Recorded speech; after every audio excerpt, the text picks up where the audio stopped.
My name is Dr. Georgine Bess Montgomery, Interim Chair of the Department of English and Modern Languages. It is indeed my pleasure to welcome you all here today, the opening session of the 49th Annual Writers Workshop Conference. We do have a smorgasbord of event sessions for you all today. So when you all leave here today, please tell your friends, your classmates to come and enjoy, to feast on the literary plates, tables that we have prepared for you. We're going to have on our program a song by Zora Indigo Montgomery. And if you notice that we have the same name, she's my daughter, who can sing when her mama can't. I was told that I could carry a tune. They said they just didn't know where I was taking it.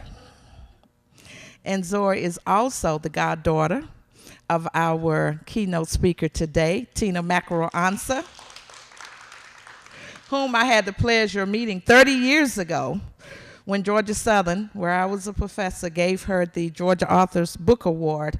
And I drove to St. Simon and picked her up, and we have been best buds ever since. We were rushing here this morning because I got up, made breakfast. Tina showed me how to make French pressed coffee. And we sat there, and my daughter gave me a massager for my birthday, so we were enjoying the massager and conversation. And then we looked up, because we were up at 7:30 this morning.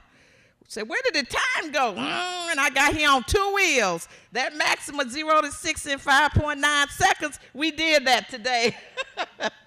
So thank you all for coming. So first up, we have Zora Indigo Montgomery. And she will be followed by our best Sheba A.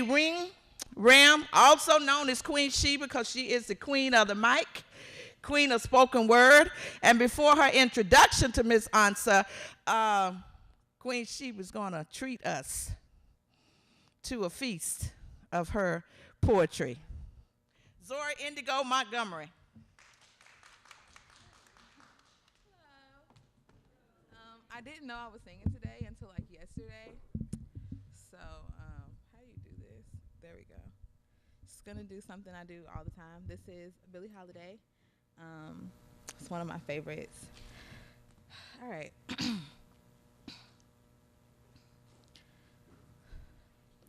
I'll be seeing you in all the old familiar places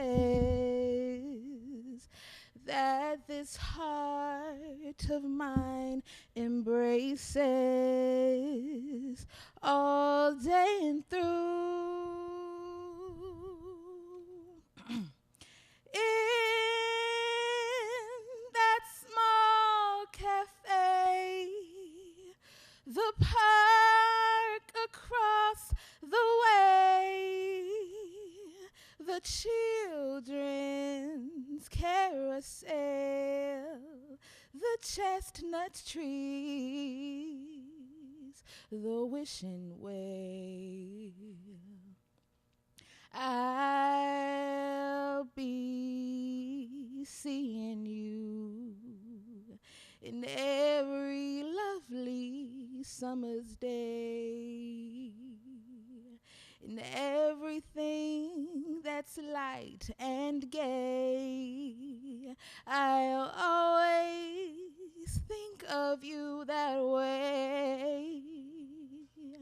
You can find me at the morning sun, and when the night is new, I'll be looking at the moon, but I'll be seeing you. Thank you.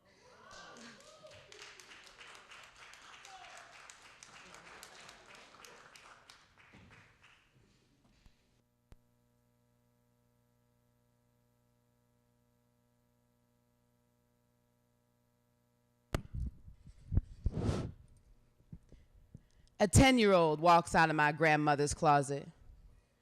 A mini Southern Baptist diva too young to know what diva is struts out.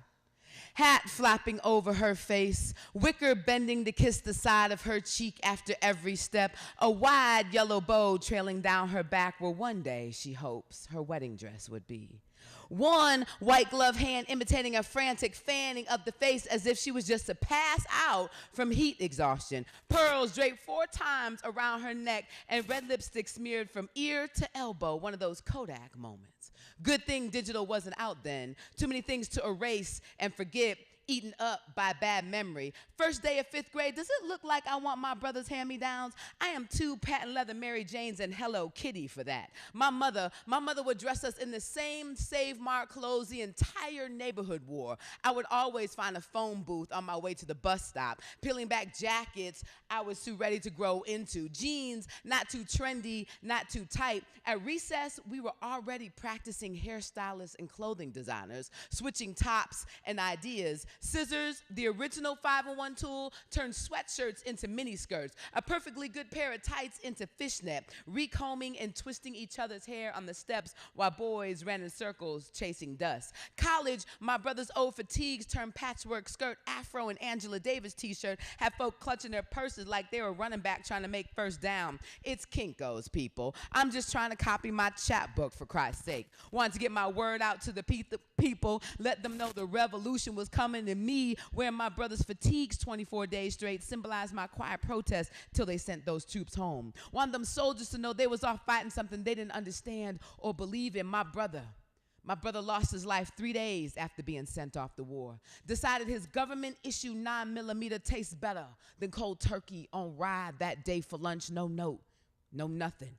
Just some orderlies to clean up his remains. Chunks of his brain tissue caught between the fibers of the mop and the sponge smeared him into the wood grain of the mess hall floors, gives new meaning to driftwood. On vacation, my white parents tried their best to play color match with their Negro child. They were hippies, flower children, caught between the movement and privilege. Adopting me, they said, was their effort to try to save the world. Well, vengeance is mine, said the Lord. Lucky for them, their color would fade. Right here at Cole Auditorium, we are all 21 years old and holding. Forgive me for not sounding or looking like you expect me to. There are 2 types of people in the world, me and everybody else. The awesome thing is you can repeat the same mantra. Found yourself a compact, a rear view, or dark windows on the building as your speed walking through lunch. Repeat 3 times daily and call on me never. This is the part of the poem where I'm supposed to tell you why. Nah, shawty, this is how it's always gonna be.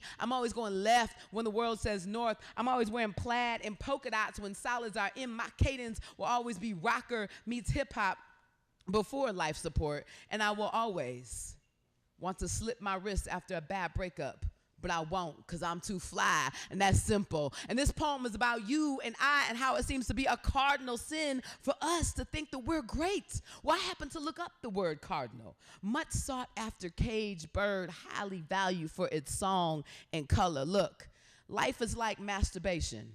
Do you?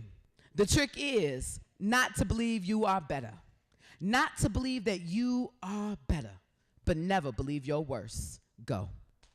Thank y'all. Hey, students, for being late. What's up? How y'all doing? Y'all in the VIP section in the back? That's cute. That's wonderful. There's a whole middle section that y'all could fill in. You know, Rosa Parks did some stuff for us back in the day. Come on down, students. Ain't nobody gonna bite y'all. It'll look good for the camera. It'll look like there's a crowd. Who brought a blanket? That was smart. Thank you, students. Y'all are awesome and amazing. Thank you so much. Y'all are just in time for our keynote speaker.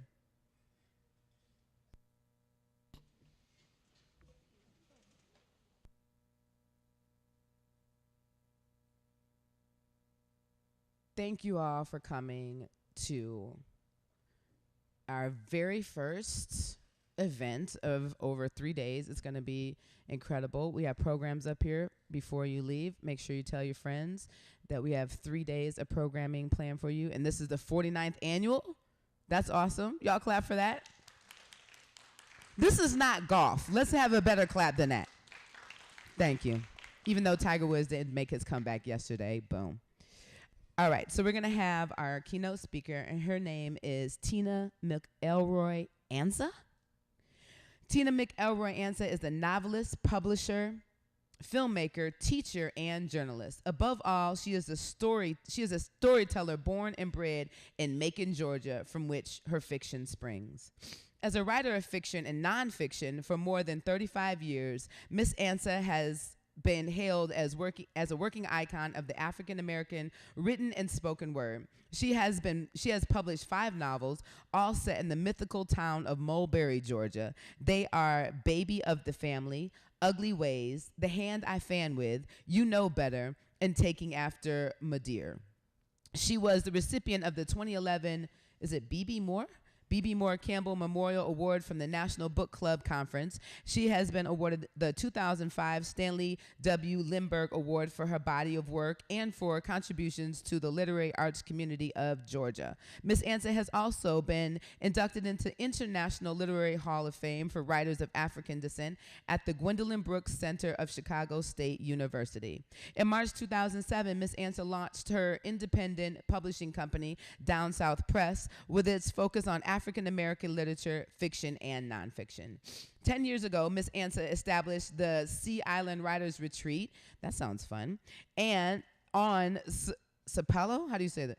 Sapelo Island, Georgia. Where is that at? Down south. Okay, all right. The annual retreats have been held in different locations in the Georgia Sea Islands. The workshop assists emerging and established writers in honoring their work and skills in fiction, nonfiction, memoir, and editing in sessions with professional writers and editors. She also has taken the Sea Island Writers Retreats to college campuses, including Spelman College, whoop, whoop, Clark Atlanta, whoop, whoop, and Bethune-Cookman University to nurture and teach young writers their skills for success. Tina McElroy Ansa has been a regular contributor to the award-winning television series CBS Sunday Morning with her essays, Postcards from Georgia. Ms. Ansa writes magazine and newspaper articles, op-ed pieces, and book reviews for the Los Angeles Times, the New York Newsday, the Atlanta Journal-Constitution, the Chicago Sun-Times, the Charlotte Observer, come on somebody, and the Florida Times-Union. In addition to lecturing and reading at universities, colleges, libraries, conferences, book festivals, and bookstores around the country, the author has lectured at the Smithsonian African American Center Author Series, the Richard Wright / Zora Neale Hurston Foundation, the Penn Faulkner Reading Series, the Folgers Shakespeare Library, the Schomburg Center, and the Penn American Center in New York City. This is an amazing bio. You guys should be excited about this, students. This is awesome. If we can only be as half as great. In April 2011, Ms. Ansa received an honorary doctorate of arts from her alma mater, Spelman College, in Atlanta, Georgia. She has been a writer in residence twice at her alma mater, Spelman College, and at Bethune-Cookman University. For more information and to reach Ms. Ansa, you can go on MySpace. No, I'm just kidding. You go to the websites www.tinamcelroyansa.com or www.downsouthpress.com. Please put your hands together and a lot of excitement, students, for your keynote speaker, Ms. Tina McElroy Ansa. Also, I forgot to say, we are giving door prizes. Hey. Whoop, whoop. So y'all want to listen because I'll be asking a question, and these are good door prizes. We'll be giving them away every day. It could be $25. I'm just saying, don't y'all want the money? It could be books. Like one of the things we're giving away is Michelle Obama's Becoming. Anybody interested in that? Right. We're going to be giving away one of Tina's books, The Hand I Fan With, that she'll be reading from today. We also have, signed. We also have wonderful things from the CAU bookstore. So $40. I'm just saying, so you got to be present to win. but y'all don't know when we're going to be giving all those things away, so you want to come back every time. Wonderful, thank you. Can I put this in here? Okay.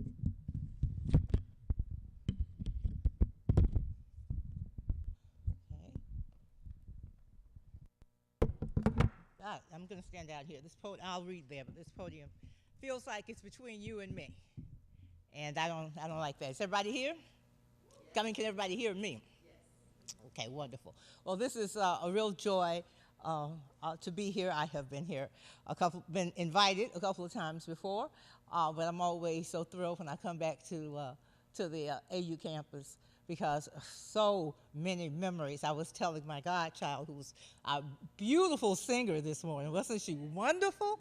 No music, no nothing. She just like Ella Fitzgerald, just stand in front of it and it just comes out. Such a gift.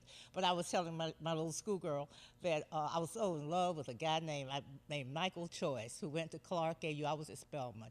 And oh God, he was a football player. And he was every time I come on this camp, I was telling her, I was in love, but he was just moving through. But every time I come back to any of the campuses, I'm just flooded with memories, just wonderful memories. And as writers, I am finally coming to see that that's all we have. All we have is our stuff. And people often think that your stuff, especially emerging writers of anything in the audience, be brave. Put them up. Put them up. There you go. There you go. That was a good one. We think, that we have to write from our life. And in some ways, we do have to write from our life. But our life isn't everything we have. It's sort of where we start. And I had a mentor who, he was a New York Times bestselling author when I met him, and I hadn't published anything. But he was like, really, he read my stuff. He's the one who got me my first agent, William Morris agent. And he had only done that for 2 people in his whole career. And he had a beautiful house on St. Simon's Island down by the ocean, and we were poor. My husband and I, we called ourselves, we were freelancers. We said we did anything. So we moved to St. Simon's Island, which is in South Georgia, off the coast of Brunswick, Georgia. And, thinking my husband was a cinematographer and a filmmaker, and he had made documentaries, and I'd been a journalist and been a freelancer, and, we were going to move there because we went there for our honeymoon, and that's where we wanted to live, and it was the ocean, it was our people's stuff. Our stuff, I don't know if anybody's from the Sea Island, Savannah, or any along the coast, but, our stuff, black folks' stuff, just hangs in the air. Everything you see that's old was built by us. Probably designed by us. The lighthouse there was designed by us. My husband and I were docents at the lighthouse, and all the pictures they talked about, I can't even remember his name. Some man who built the lighthouse, and then somebody else who rebuilt it. And we said, he didn't build the lighthouse. He may have designed it, but you know who built the lighthouse and whose skills were there. And they actually went back in their archives and found pictures, and it was the building site for the second time. Nothing but black men. Nothing. There wasn't even a white overseer man there. Nothing but black people. And so they brought it out. That's why you should speak up. Speaking up is a wonderful thing. Just speak up. Just say, why is that like that? Or don't you think the black folks built the lighthouse? You think we can find some kind of documentation of that? Or, my family did this, and this is how we did it. Can we? You talk about inclusivity. You have to really work for that. Unfortunately, it's not something, and you get tired of it. Everybody in here probably has been the only black person at the table sometimes. And I know when I was a journalist, I used to say, oh, come on, don't make me come up with the black story this week. We'd have the meetings. I said, y'all think about that. Y'all think about, not just writing about white people. Okay. But I was saying as writers, you think sometimes that you have to have lived a certain kind of way, an exciting life to write exciting things. And so my mentor and I, he'd been in World War II, and he'd been a bombardier in World War II. He had this exciting life. And he would talk about all, coming back from the war and seeing his father in Brooklyn in the middle of the street, coming back drunk from the taverns and all. And I would sit and talk about what my mama smelled like when she went to work. and what she smelled like when she came back, because my father owned juke joints and liquor stores, and she, put on her perfume in the morning because she helped out at the place. That's what my father called it, helping out. She ran the fucking place, okay? But then again, she helped out. I won't go down that woman's road, okay? But y'all know what I mean. And I would say, talk about my mother cooking grits every morning, putting on a pot of water for grits, and what my father, I would just, just talk about, sort of my life, and he would stop me because he was as fascinated with that. Eating grits every morning, and with butter, whether you ate them with, no, we didn't eat them with cream and that kind of thing. And he taught me. He would look at me and say, "Oh, Tina, that's gold, G-O-L-D, that's gold." And he says, "But I thought about that so much." He says, "Spread it out." He told me, "Don't put everything in your first book. We're gonna be writing a lot of books now. Don't put everything in there. Spread it out." But he would always tell me, "What you been doing with your gold today? What you been doing with your gold?" And he talked about it so much that I thought about it a great deal. And I thought, well, gold is like, I see it like a vein, like running through my whole body. But gold just doesn't come and give itself up. You got to dig for gold. You got to find where the gold is. You got to mine it. And when you're finished, you only have ore. Then you got to melt it down into jewelry or chalices or a bullion or whatever. It's work to find your gold. But everybody has gold. I have students who have asked, well, I grew up in the suburbs, and, I don't know nothing about the city, and, assuming that they had to write about that, what was popular then. But I tell them, no, see your gold, mine your gold. What is it? How did your mama call you in from when it started getting dark and you were out playing? Did your mama call you in? Did you have a mama? Who raised you? Did you raise yourself? I mean, all of that is your own personal gold, and it's not autobiography. Your gold is just where you began. That's just your jumping off point. Your gold is seeing the richness in your heritage. Your gold is seeing the richness in your neighborhood. Your gold is seeing, how maybe you had to scramble to eat every day. I mean, that's gold. Your gold is, getting a car when you're 16. It doesn't matter sort of where you come from. You just got to recognize that all that stuff is your gold. First time you had sex, how was that like? I mean, that's all your gold. How did you get to college? How did you get here? Are you the first one in your family, or were you expected to come to college? I mean, that's your gold. But you got to dig that up. You got to know the difference between real gold and fool's gold. Lots of people chase fool's gold. Other people get books published on fool's gold. Not real stuff.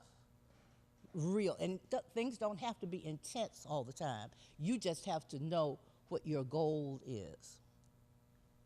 So I grew up in middle Georgia, Macon, Georgia, a while ago, turn of the last century.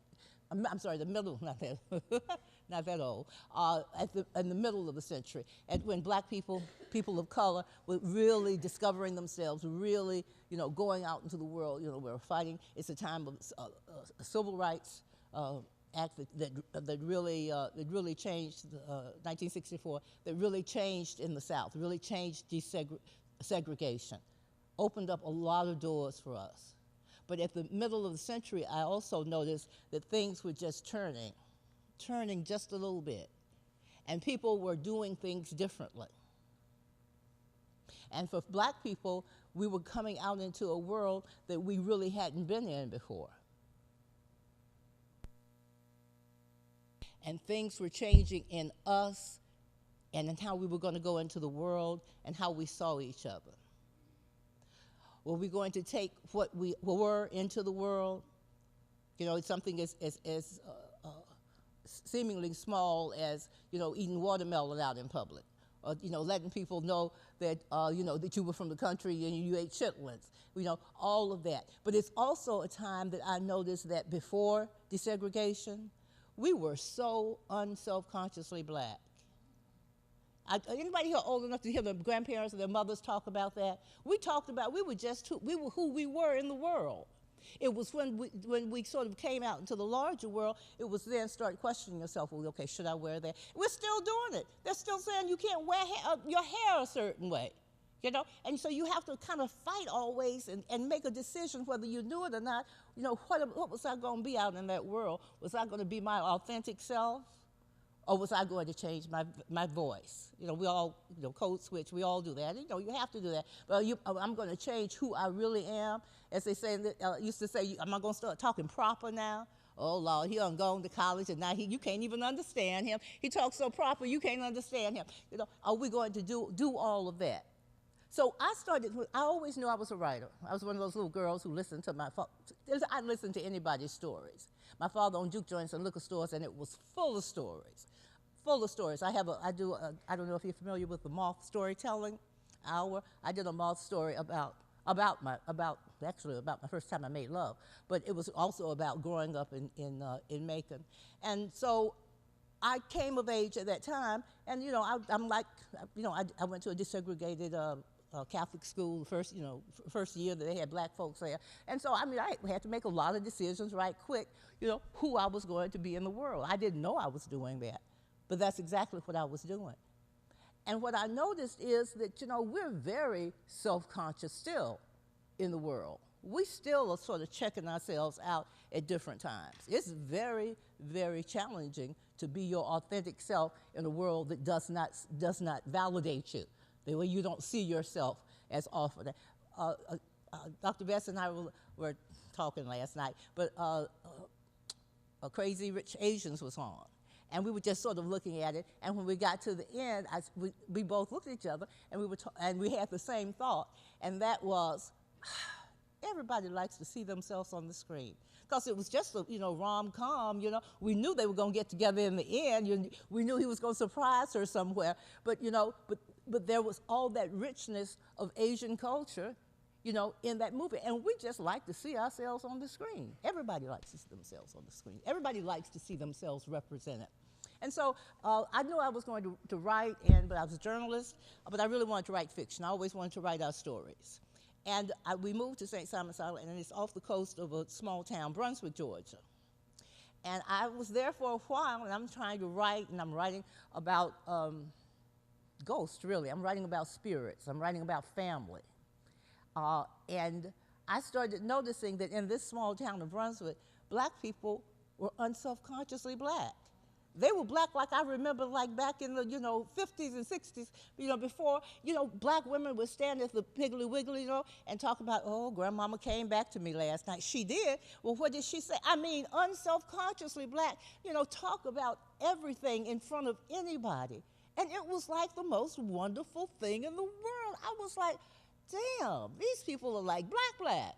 They're like, you know, old-time black. You know, they don't care who's listening. They don't care who's around. They are their authentic selves. And I started noticing how much they talked about ghosts.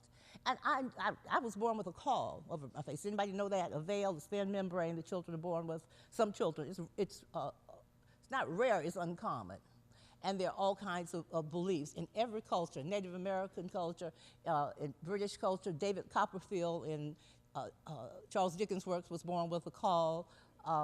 Whenever I say that, my husband used to travel with me, and the first time he heard me say that, he told me afterwards, well, don't you think you could come up with somebody other than that magician?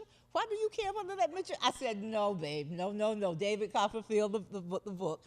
I said, don't show your illiterateness. But at any rate, so, you know, it's all over the world, you know, especially in the Caribbean, especially in Africa. It's always, the child is always special in some way. You know, in my culture, when I was growing up in the American South, it was that the child could see things. You know, the child could see ghosts. That was the biggest thing. But she could also look at you and tell who you are. She could feel certain things. She had visions, always special. In many Native American cultures, that's where the medicine man, the quote medicine man was. You know, in other cultures, you know, because you were special. You were special. And I hadn't heard anybody talk about that in forever, because what? We had moved into the wider culture and, you know, dropped a lot of things. Don't want to talk about no ghosts, because I saw even then, when I wrote Baby the Family in the 80s, that if ghosts were mentioned in the wider culture, it would be like, it would immediately go back to a nigger joke. It would be like, you know, eyes would get wide, and even in cartoons, they're like 20 years ago, stopped running those cartoons, you know, where the black person would be like a monkey probably, and then the hair, and then ghosts were mentioned. Anytime ghosts were mentioned, you know, the hair would stand, hair like mine would stand on end, you know, and it was, ooh, feet don't fail me now. You know, they turned, I started thinking about this. I said, wait a minute, that's not how I saw ghosts when I was younger. That's not how it was done in my family. They kind of made a joke about me born with a cough, but they asked me to rub the cough when it wouldn't start. Come on, baby. My mama would say, come over here, rub the cough and put the magic on it. That's what they called it. Come on, baby, put the magic on it. You know, my cousins would come over, and the big thing would be we go in a dark room, they'd stand on my feet, look over my shoulders because you were supposed to be able to see a ghost. And they get mad at me when they didn't see a ghost because they would always say, you keeping us from seeing ghosts. You know, the more I start thinking about this, the more I start thinking, this is so wonderful and rich. And when ghosts were mentioned in my house, it was either reverence, oh, I feel grandmama in the room. Oh, you smell that? Oh, that smells just like Big Daddy. It was a really wonderful thing. You know, in my household, when the ghosts were mentioned, it was all differently. My great-grandmother, who was a beautiful, you know, tissue paper thin, you couldn't run around great-grandmama. I didn't know my grandmamas, but I knew my great-grandmama. And, but she had stories, and when she told stories, it was different from when her daughter, who was a good religious woman, told stories. She told ghost stories like, okay, you know, Mr. Jones died, and he was a mean man. He wouldn't even feed you if you was hungry. And when he died, he was at the funeral home, and flies came all around and just covered the whole place. And then, you know, somebody went to the door that night, and they opened the door, and there he was, and he was holding his head in his hand. Ah, oh my goodness, we'd run around. My big daddy would tell us those kind of stories just to get us screaming and hollering and running around because he didn't have to take care of us. He could leave, you know, and mama had to take care of us all night and, you know, sleep in the bed with us. You know, my great aunt, Elizabeth, was a good Christian woman, and she always was, you know, kind of preaching, and she would tell ghost stories, you know, that told a parable, you know, about, you know, how you were in life, it was how you're going to be, you know, be good, be good, be good. And my great-grandmothers, I mentioned, who would tell ghost stories to calm us down, to, you know, let us know that things were going to be all right. You know, grandmama old now, and she gonna be passing soon, y'all know that. But if you feel somebody sitting at the foot of your bed sometimes, you know, don't be scared. That's just your grandmama. She's sitting down there. Watch. I said, what a way to calm a child down. You know, I don't want to think about that.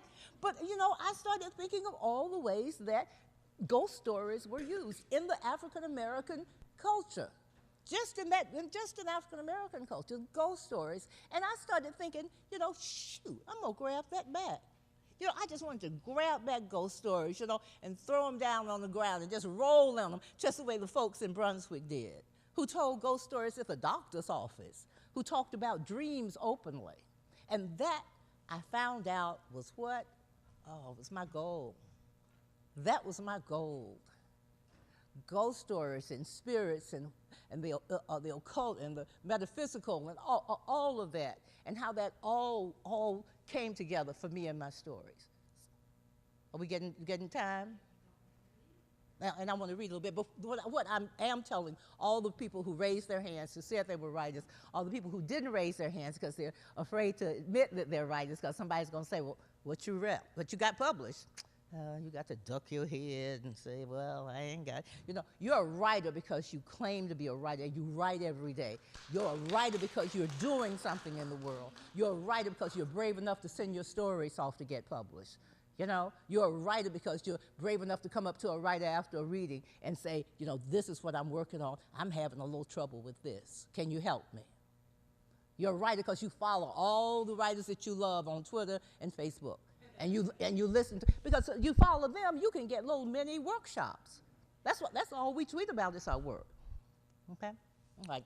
Well, I want to read. I'm going to read from Hamlet. This is The Hand I Fan With. It is the story of Lena McPherson, who is also the eponymous baby of the family in my first novel, who's born with a call. She's grown now, and Lena has lots of stuff. Lena has everything. You know, you're supposed to be lucky if you're born with a call. And Lena is very, very lucky in life, in material things. Her parents have died. Her only two brothers have passed on, and she's in her early to mid 40s.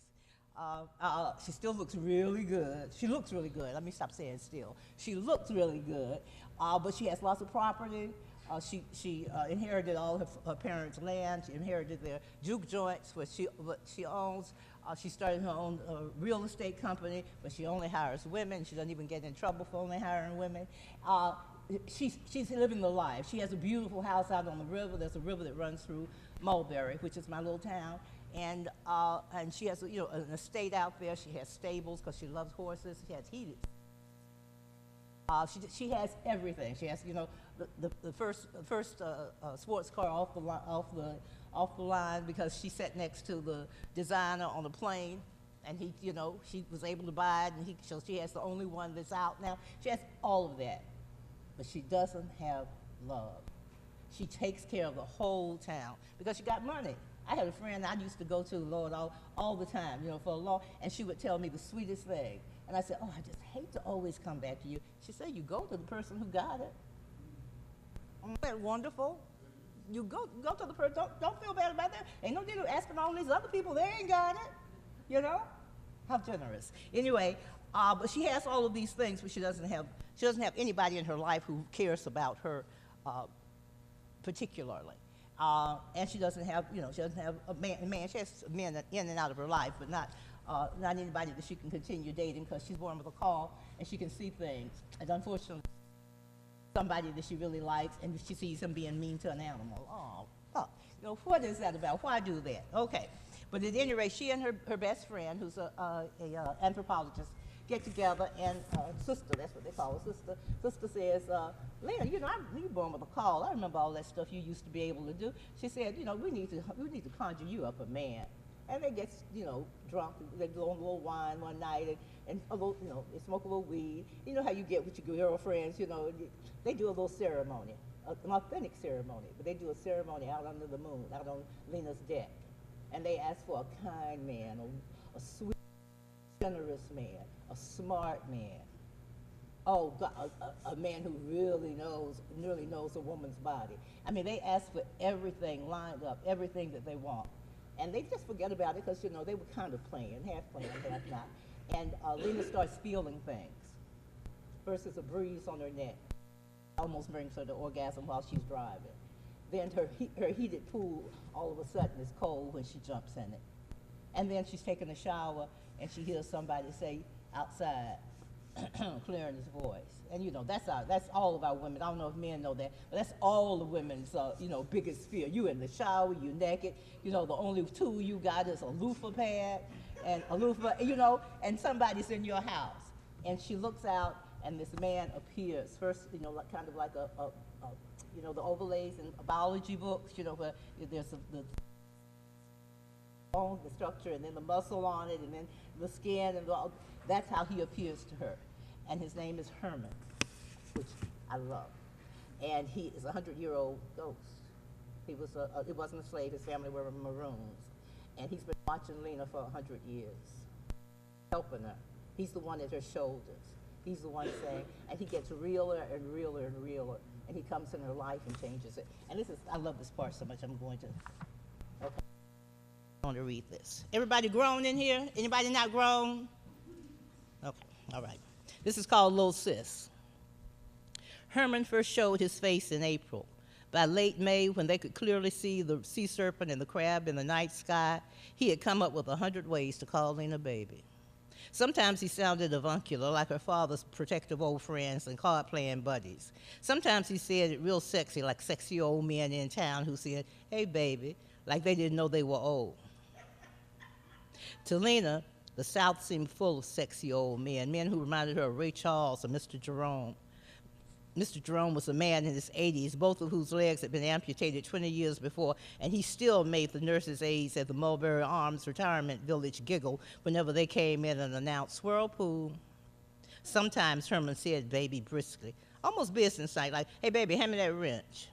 Usually Herman said it as if it were part of her name, Lena baby. He said Lena baby as if it were one word. Other times he crooned it, Lena baby, like a four-word song. And other times it was hardly a word, rather a groan. Oh, baby. As far as Lena was concerned, he couldn't say it enough.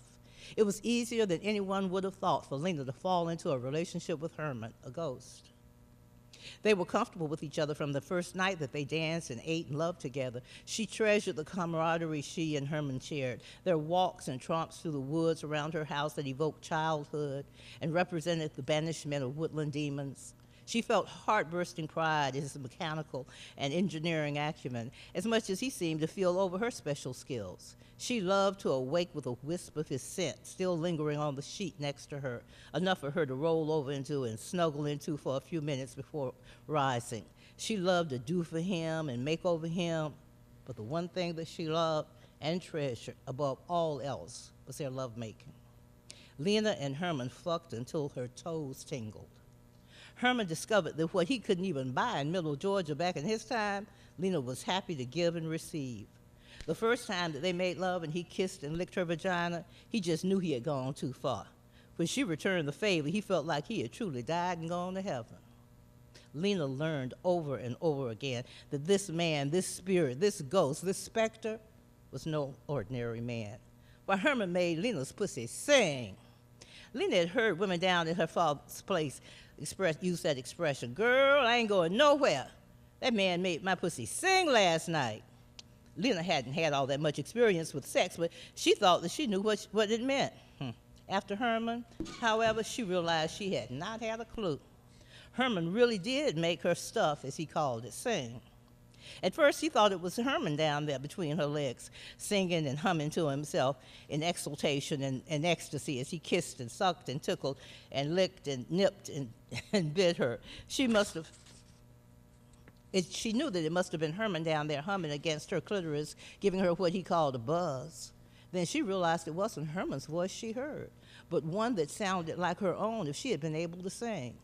Her pussy let out such a beautiful, lilting, happy song with no real words that Lena and Herman had to stop what they were doing and just lie back and listen for a while. Lena stretched her arms above her head toward the headboard of the bentwood bed, and Herman just laid his head on her stomach, his thick mat of hair tickling her belly button, and brushed his lips across her pubic hair. Dr. Bess? Lena herself couldn't sing a note on command. She couldn't carry a tune on a brass bucket. That's what her grandmama used to say when she heard the girl trying to sing Love Child or some current hit of hers around the house. She'd say, "Ooh, good thing Lena pretty and smart, Nellie," because she sure couldn't sing for her supper. The girl can't carry a tune on a brass bucket. Now that same Lena had a pussy that sang in perfect pitch. Although the song seemed to float on the air, happy, feathery notes that altogether made a new tune each time her vagina sang, it was not a high-pitched tone. Rather, Lena thought it sounded low and sexy like an alto. Herman had just thought it sounded like his woman, Lena. He knew he was the cause of the dulcet tones, and he was so proud that he just looked up at Lena and grinned. Reaching for each other, Lena and Herman exchanged a hard, deep, urgent, hungry kiss, and their love set Little Sis, as Herman also called it, off again. Some days the song sounded more like a musical instrument than a voice. Those days it reminded Lena the sound of a cello, but it was still deep from within her. It was still a voice deep from within her that indeed had been unleashed by Herman. The first time it happened in public, Lena just covered her lips with 2 fingers and turned red in the face as she thought of Herman and the way he played her like a Stradivarius. She felt that way in his hands, like a masterpiece, a one-of-a-kind treasure that was being cherished. Lena noticed other folks in the Piggly Wiggly around her this is happening the first time, the Piggly Wiggly. Lena noticed other folks in the Piggly Wiggly around her and were staring at her with their heads cocked to the side. An old man appeared at her shoulder and his head cocked to the side. He said, now, don't tell me. I know that song. I ain't heard it in a long time, you humming. But what is that song? What is it? I can't tell you. And then the old fella tried to remember, and then eventually sighed, drawing a blank, and looked at Lena for help. But the only help she could give the old man trying to remember the name of that tune was to hold her knees together and try not to burst into laughter in his face. Until she got the voice under some kind of control where it only sang when she and Herman were together, she had to resign herself to being embarrassed by the siren song, even during Mass, when her stuff sang along with the choir. Thank you. This is the book that we're giving away. I'll sign it for you. Thank you so much.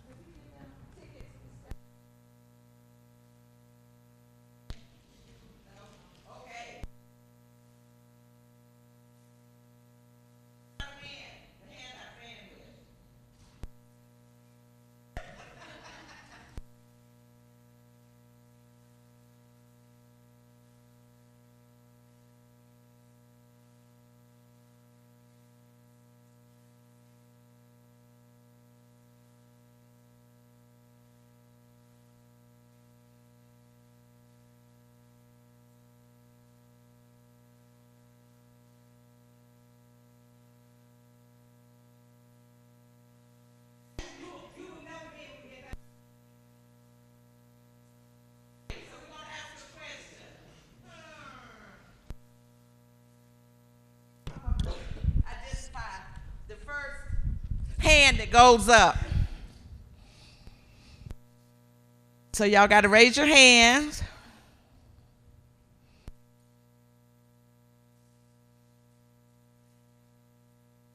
Tina's husband's name. She don't, that's her godfather. She don't get to play. You'll get a book. Okay, anybody knows Tina's husband's name?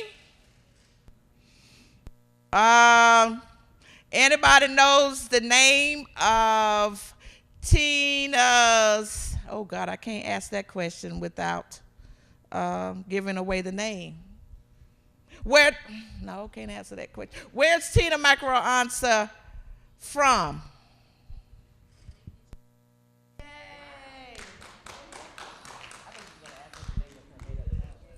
I got one more. I got another book to give away. Who wants the other book? Okay. What is the name of Tina's made-up town?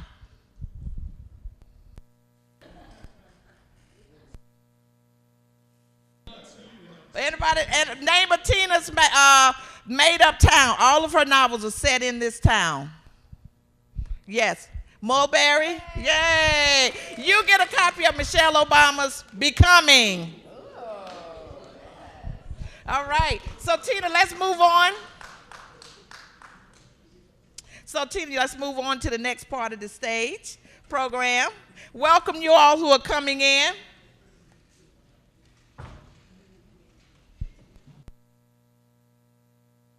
We'll be giving away more door prizes. Let's go on up and get started on the conversation part, talking about writing. Okay, you want to sit here? You want to go up to the chairs? Okay. Okay, we're going to sit here. Yeah. So I know some are coming in and others are leaving. Thank you all for coming. You all please keep up with the program and come to our other events.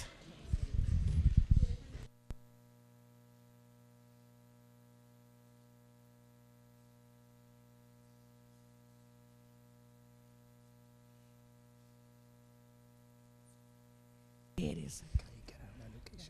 I asked Ms. Jackson if she could get somebody to turn it. Thank you. It is cold in here. So you all have just heard Ms. Ansa read this very sexy, erotic portion of her novel. So could you give her that? The gift. Thank you. Oh, let's, Zora, excuse me, those of you who won, let's take a picture. Zora, you got my camera? Oh, just take it with yours. Miss Ansa's going to be around through Wednesday, so come on back.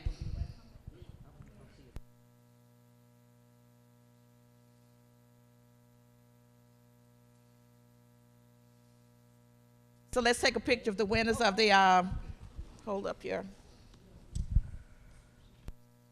book. So our winners. Oh, let me get in.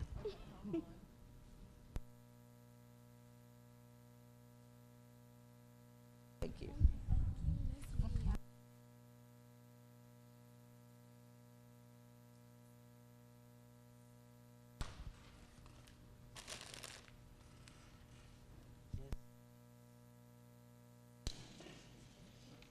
Hey, y'all.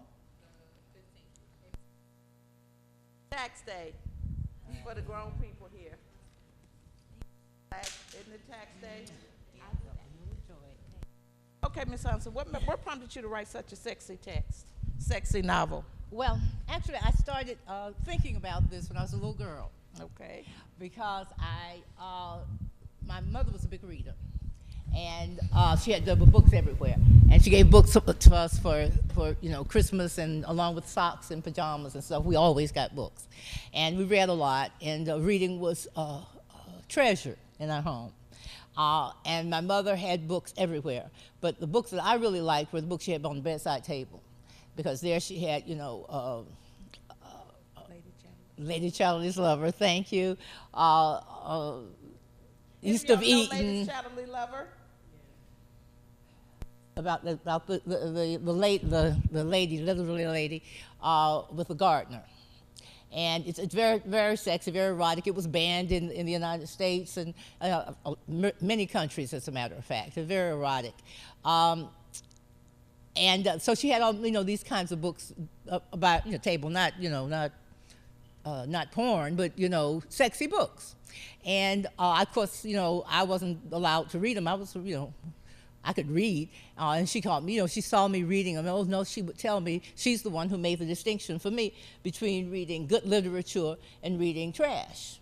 And she would tell me, well, you can read trash if you want to. My sister used to read the romance magazines that would come, exactly. And the woman almost would always get hurt or killed or something, those stories. And she said, you can read that. She said, well, you can read literature. And she says, there's nothing wrong with this book at all. It's just not ready for you. You're not ready for it. This is an adult book. You have to bring something to it. Oh, she took time to explain, and I agreed and everything. But she had a bedside table, and her and Daddy's bed was here, and then bedside table and the wall. So there's this little aisle between the wall, just big enough for a little girl to scoot down in and reach up and get those books and stay down there all day long reading. And it was wonderful, but I didn't know enough about life and sex and all that, so I didn't understand. I went to Catholic school, and we had processions, and the nuns would get roses that grew on the fence, to put in our hair. And then I would read in Lady Chatterley's Lover about him weaving flowers in her hair. He was talking about pubic hair. I didn't know that's what they were talking about. And I thought, well, what's the big deal? We do that at school, for Mary, Mother of Jesus. So, I was confused, and I really kind of understood what my mother said about I just wasn't ready for it.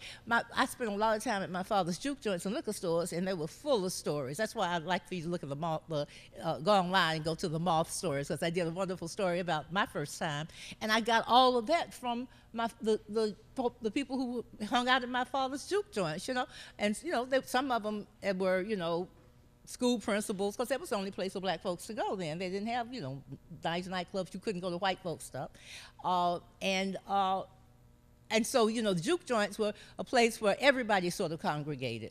And, you see, folks who rode on the back of garbage trucks, and the folks who teach your children sitting inside, having a beer. But, they told stories, and I was there all the time, because I love the place. I love the people down there. They were my friends and compatriots. And, but, these were older people, and, they were in there, trying to have a little drink and trying to sweetheart and, all of that. And at first, when a child is in an inappropriate place, everybody goes, oh, no, don't say shit, maybe there. But hell, you there every Saturday, these people want to drink, they want to relax, they don't got time, they got their own children to be worrying about. So, you become like the Lay's potato chips sign, the bluebird grapefruit sign, you're there all the time. And so people stopped censoring themselves and started telling these stories, and they will always love stories. Oh, my goodness, that man made me feel good last night. Oh, my goodness, unrequited love, wonderful love, first-time love. This is what they talked about, what was going on in their lives. And I would think, oh, good old juicy stories. That's just, so wonderful. But again, I was too young to understand. I'd hear phrases, and I'd think, oh, that sounds so good, because I always loved words, but I didn't know what it meant. So this was sort of in the back of my head, but I also noticed that the stories of the place were about people who looked like me, and were like me, but the stories I read and slipped and read were always white people. And of course, this was a time where you didn't see people kissing on the screen, you know, of television. Never on, we weren't even on television. You know, we're talking about the 50s and the 60s, early 60s. And so we didn't really, you know, see that. And I thought, well, why are they always white people? You know, I read the Bobbsey twins and Mysteries. What's her name? Nancy Drew. Exactly. You know, well, how come, you know, I used to have adventures. My brothers used to have wonderful adventures in the woods behind the house. They had, you know, secret. I saw my first naked boy who wasn't my brother at a place called Plates Rock. It was beautiful. It was a stream that ran in the woods behind my house in Macon, Georgia, that in the town. And there was a waterfall, and it was just a beautiful waterfall. And the boys used to skinny dip there. And girls weren't really allowed. And my sister and I snuck behind my brothers once and followed them, and it was wonderful, as you can imagine. Watch them play, and they were very free. They were, you know, they were playful. I had never really seen them playful, just all boys, you know, just playing in the water. So this was sort of around me. You know, I don't think that I guess sex was always around me. It was sex and love and all of that. So I always wanted to write this sexy story. And after I wrote my first novel, Baby of the Family, Lena, you know, lots of my readers fell in love with Lena.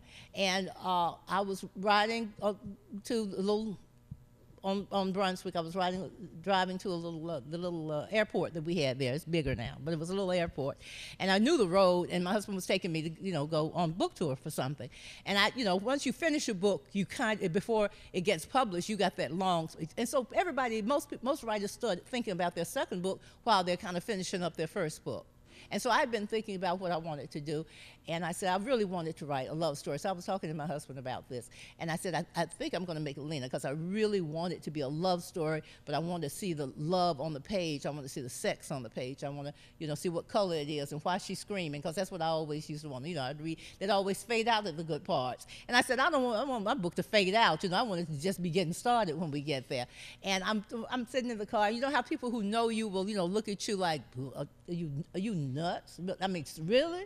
And my husband's driving, and I said, I want to write this love story and a sexy story. And I think I'm going to use Lena, because I think my readers will let me get away with a lot more because they love Lena.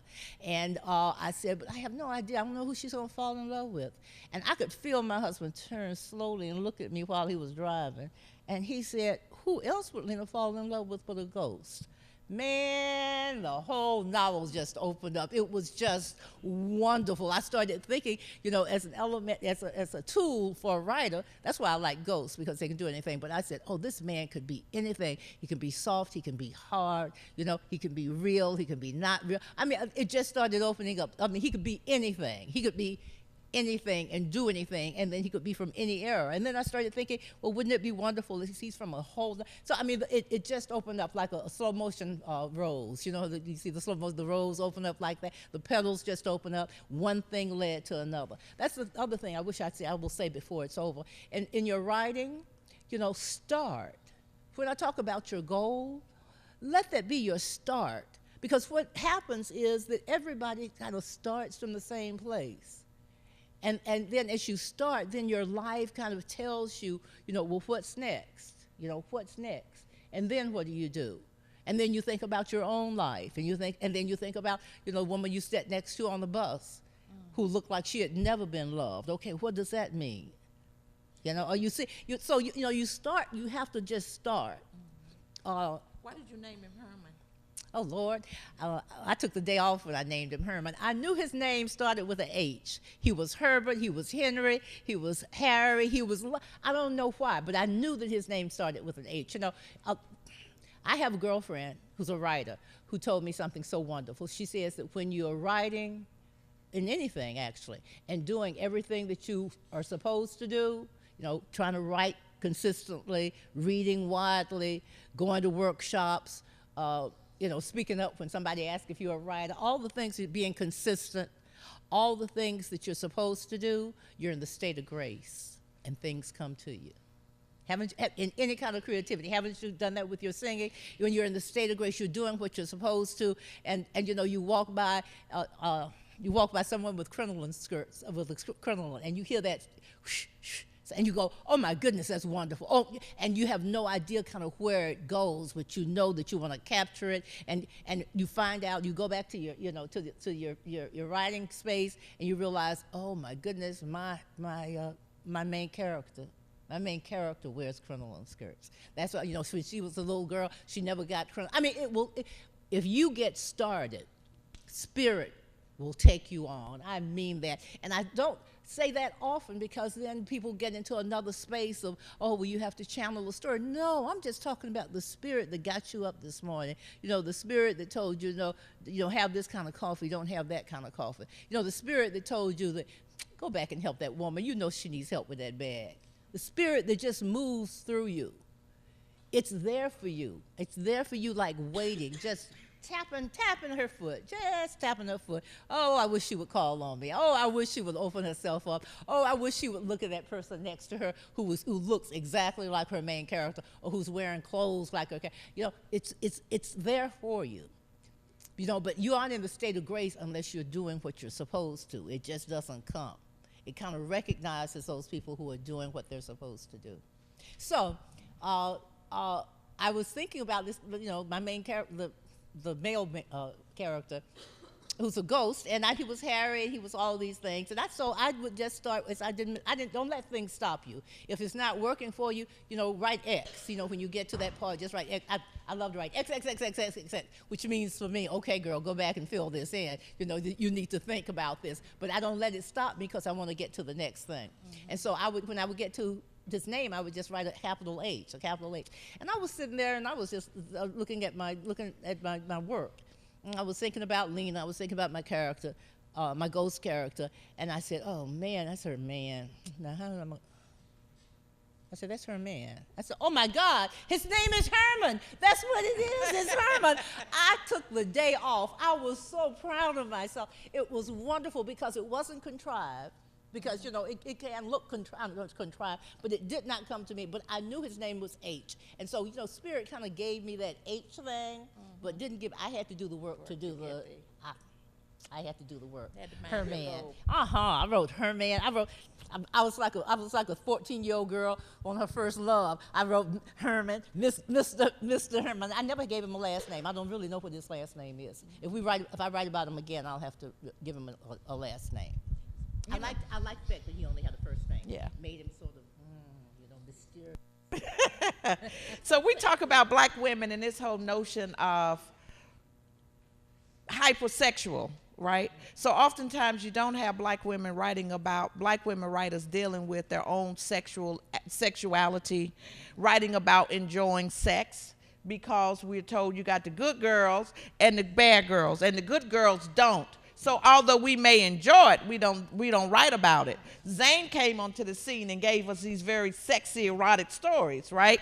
So was that also part of what you were doing when you wrote about this black woman having sex, having good sex? Well, I mentioned my childhood because I always wanted to. That's what I wanted to write about. That's what I wanted to read. Mm-hmm. Toni Morrison says, you write the books that you want to read. Right. And so that's what I wanted to put on the page and put into the canon. I wanted that to be part of what's going on. The idea of they do it with women of color. Period.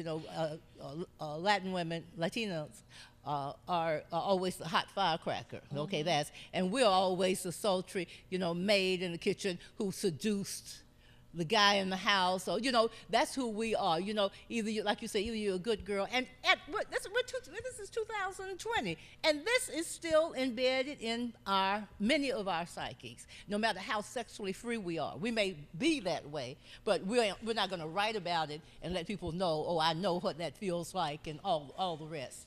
My daddy said, as a matter of fact, it's conscious, but it's not easy. Even once you start writing, I just, you have to dispense with all of that.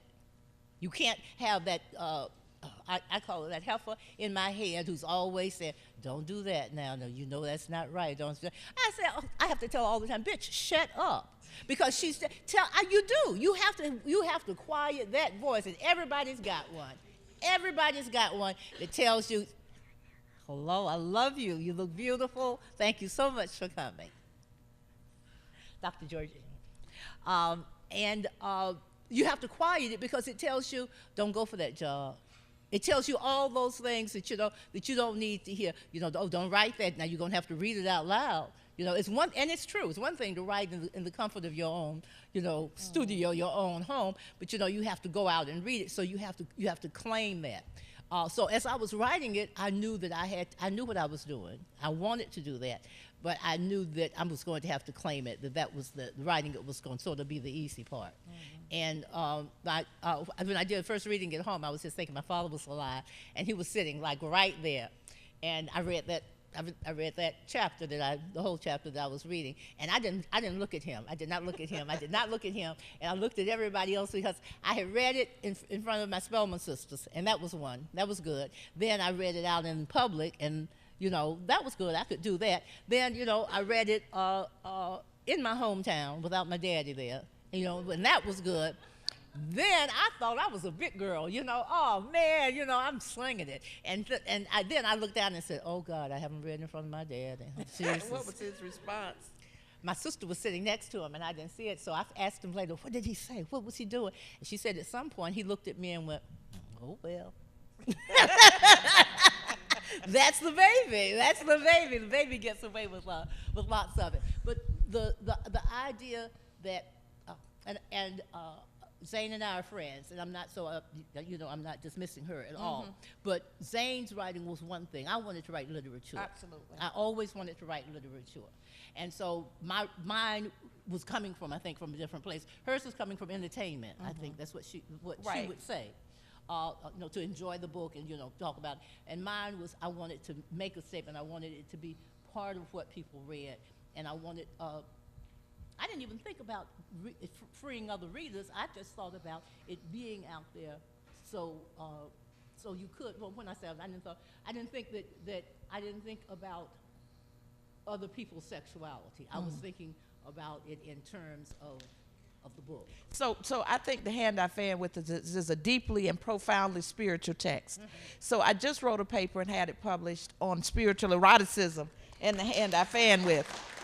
So what do you think about my idea of spiritual eroticism, since I am talking about The Hand I Fan With? Oh my goodness, one of the wonderful things about a book, it just keeps on giving. If you put enough into it, it just keeps on giving to you. And Dr. Vess she opened up, she loves the book and loves the text. And she really opened up so much about it, about spirituality, because again, when you're in the state of grace, you write things sometimes that you don't even know.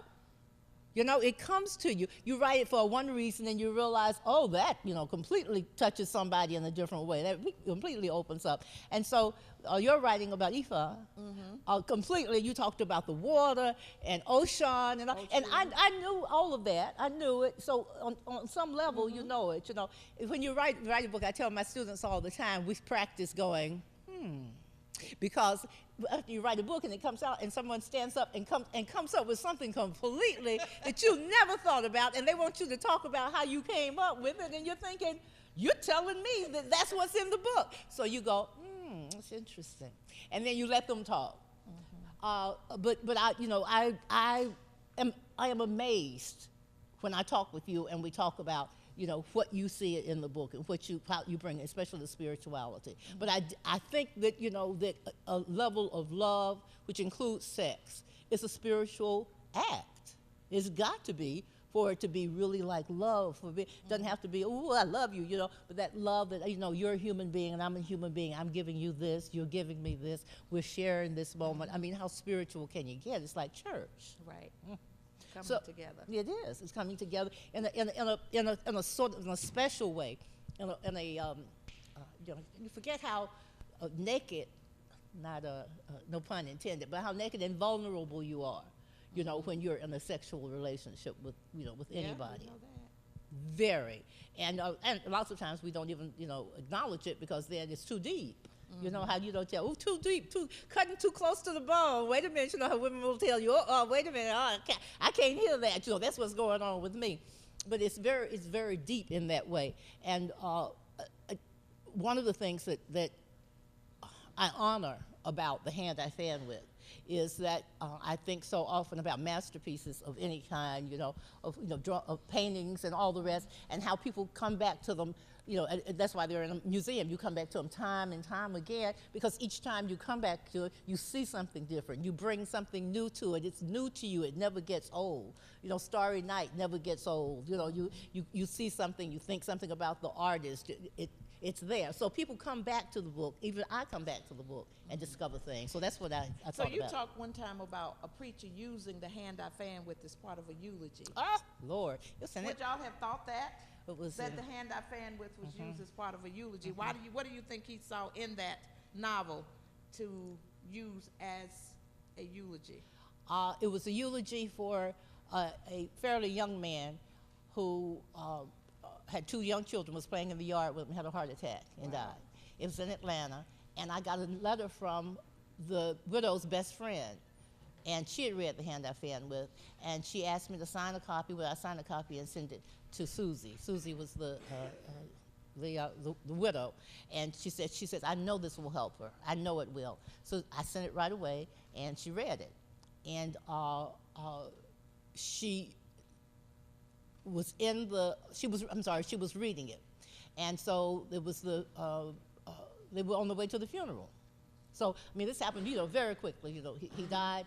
She got in touch with me. I sent it right away. I may even been on to her and given it to her, and she started reading it, and she got into the car. You know how you get in the car with the family, and somebody in her family said something about the hand I fan with, and she didn't really think about it. But her friend who was with her was like stunned, like, really? And so they got to the funeral, and the eulogy, the preacher preached. He had read the hand I fan, and he talked about Herman being there for her all the time. He talked about, that the Spirit is still with you, especially somebody who loves you that deeply, and that, he knew the 2 of them, and he knew that it was like the relationship on the. Oh, it was amazing. I mean, I know all about the eulogy because she told me like every word of it. And how stunned she was. And the widow said she almost wanted to stand up and say, I'm reading that book. She said she knew that was inappropriate, but she wanted to say, I can't believe you're doing that. I'm just reading that book. So, it was a sign to her that it was true, that her husband was still there. It was, oh, my people coming in. So good to see them. Oh, my. So, excuse me, can I say something? Yes. I love this woman right here. This is Dr. Akiva Harper from Spelman English Department. From Spelman English Department. And she is the person who is responsible for the curriculum, including the novels of Tina McElroy Anza and Pearl Clegg. And let me tell you, she put together a curriculum. She said, we didn't know she was doing it. Neither one of us knew she was doing it. She did it, and you said, yes, you sent me the curriculum. You may not have been finished at that point, but you said, and it was a thing of beauty. Oh, I mean, to see your work, just laid out in discussion questions, and it was just beautiful, and she's responsible. Nobody asked her. We hadn't asked her. She did it on her own and got it approved, and that's why it's I love you. She is awesome. Yes. So, Tina, you also talk about the call, being born with the call. And then you also talked about when you were on tour. A couple of questions I want to ask. One is about the response. So you write about this call and Lena's experiences, particularly in Baby of the Family. And then so I want you to talk some about the call and what that means, and then also the response that you got from a psychiatrist calling in. Oh, yeah, right. And then the second question we're going to move into is talking about how literature provides a safe space to talk about paying for things, and then that takes us into ugly ways. Yeah. Okay. The call. I talked a little. And all your characters have a call, right? Huh? Don't many of your characters have calls, or your protagonists? Main well, character? Lena has a call, and there's some folks who have calls that we don't know that they have calls right now. Okay. But they do. Okay. Yeah. I'm talking about the call. Can y'all hear me without the? You need this? Yes. And they also are recording, so yes. Oh, okay. Recording. Okay, I'm sorry. The call. again, I was talking about your goal. And as I said, I grew up hearing, ooh, can I have that, please? Yeah, thank you. I was wondering where it was. It's cold up here.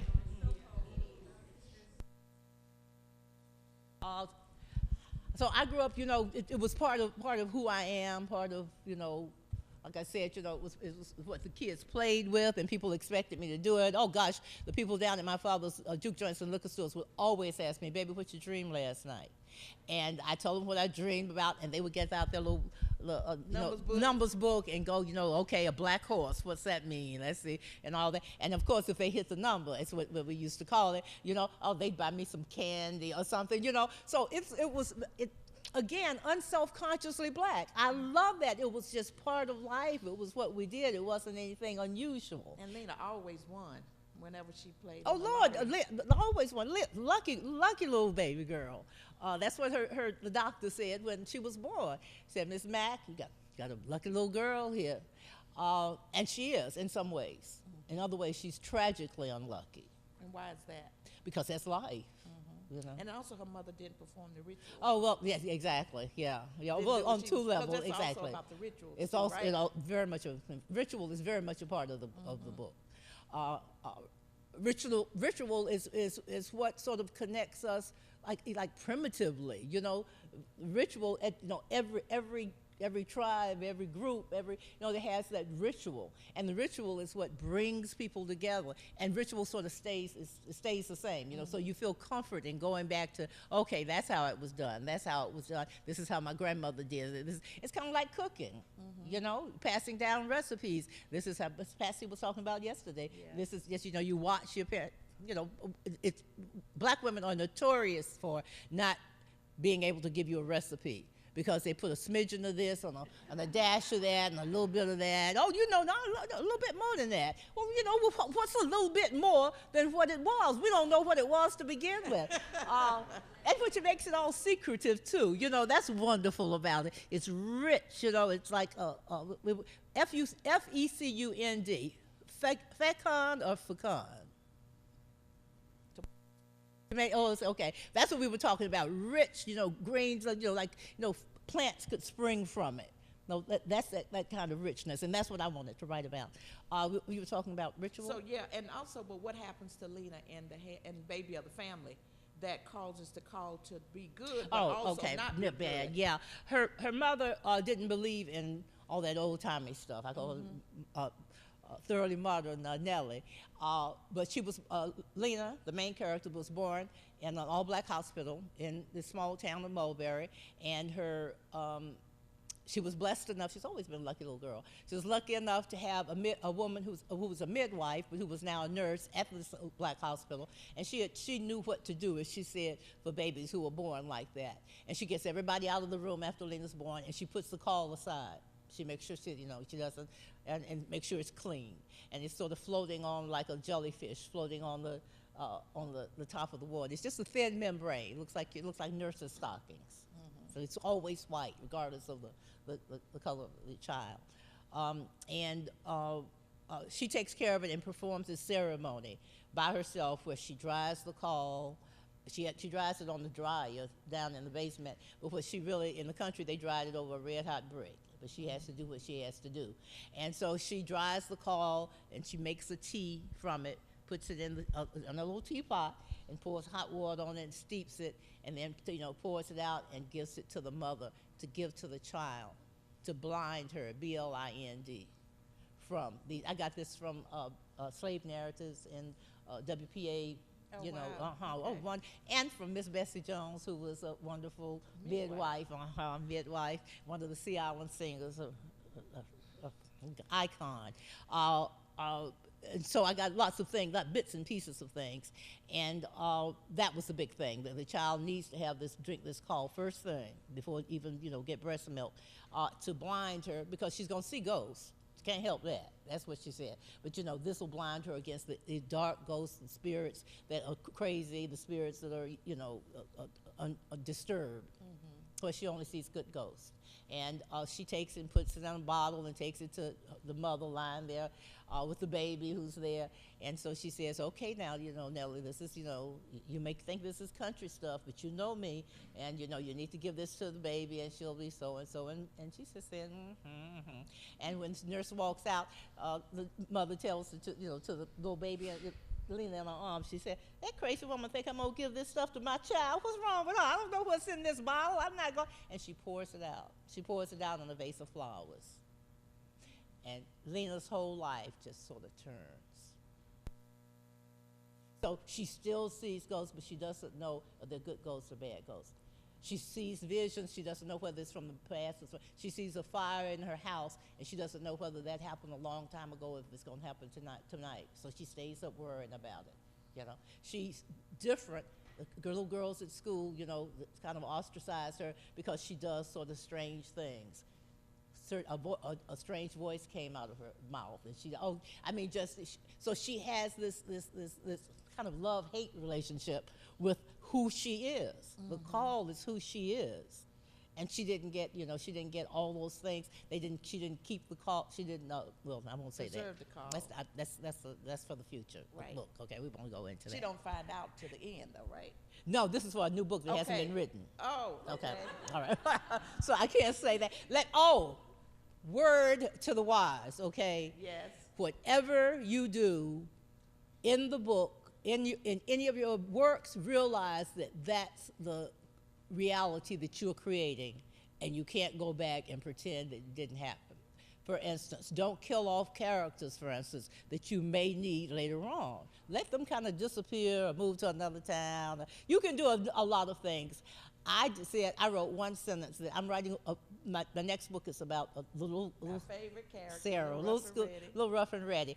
She's the first real poor child that Lena meets, because they're very well-to-do, and for this small town.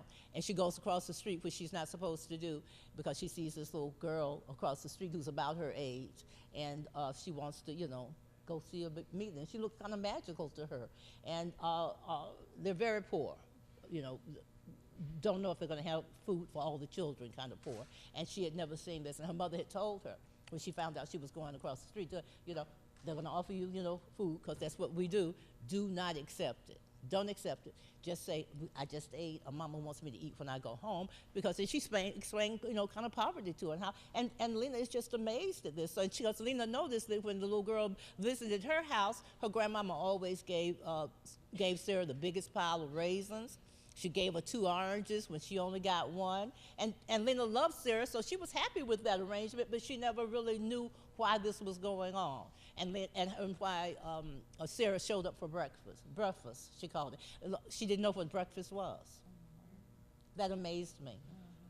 That amazed me. That she knew about meals, but she never had breakfast. She called it breakfast, of course, breakfast. And she got used to it, just the time for breakfast, like she comes early in the morning. So that's my little character. Well, Lena and Sarah actually have their first sexual experience, and that's what sort of breaks up. Her mother comes in and finds them, just child play, very serious on Sarah's part, because she's seen a lot. Child play, and she comes in and is very angry with her, and the mother has lost her job that day, and she walks in, and and she's just mad, period, and this little girl got money, and take your little ass back across the street, your fine mama, don't you come over here anymore. And she has to stay away for a while, and when she comes back, she sees all of the furniture, little sticks of furniture that Sarah had in the house, and they've been put out. And they don't live there, and she doesn't know where she's gone. And they moved it, and I write, Lena and Sarah never see each other again. Why did I do that? Because, again, I'm writing about this town, and I wanted to write about Sarah, so how am I going to make it in this small town that Lena, who runs the town, is never going to see Sarah again? So do y'all want to know what I did?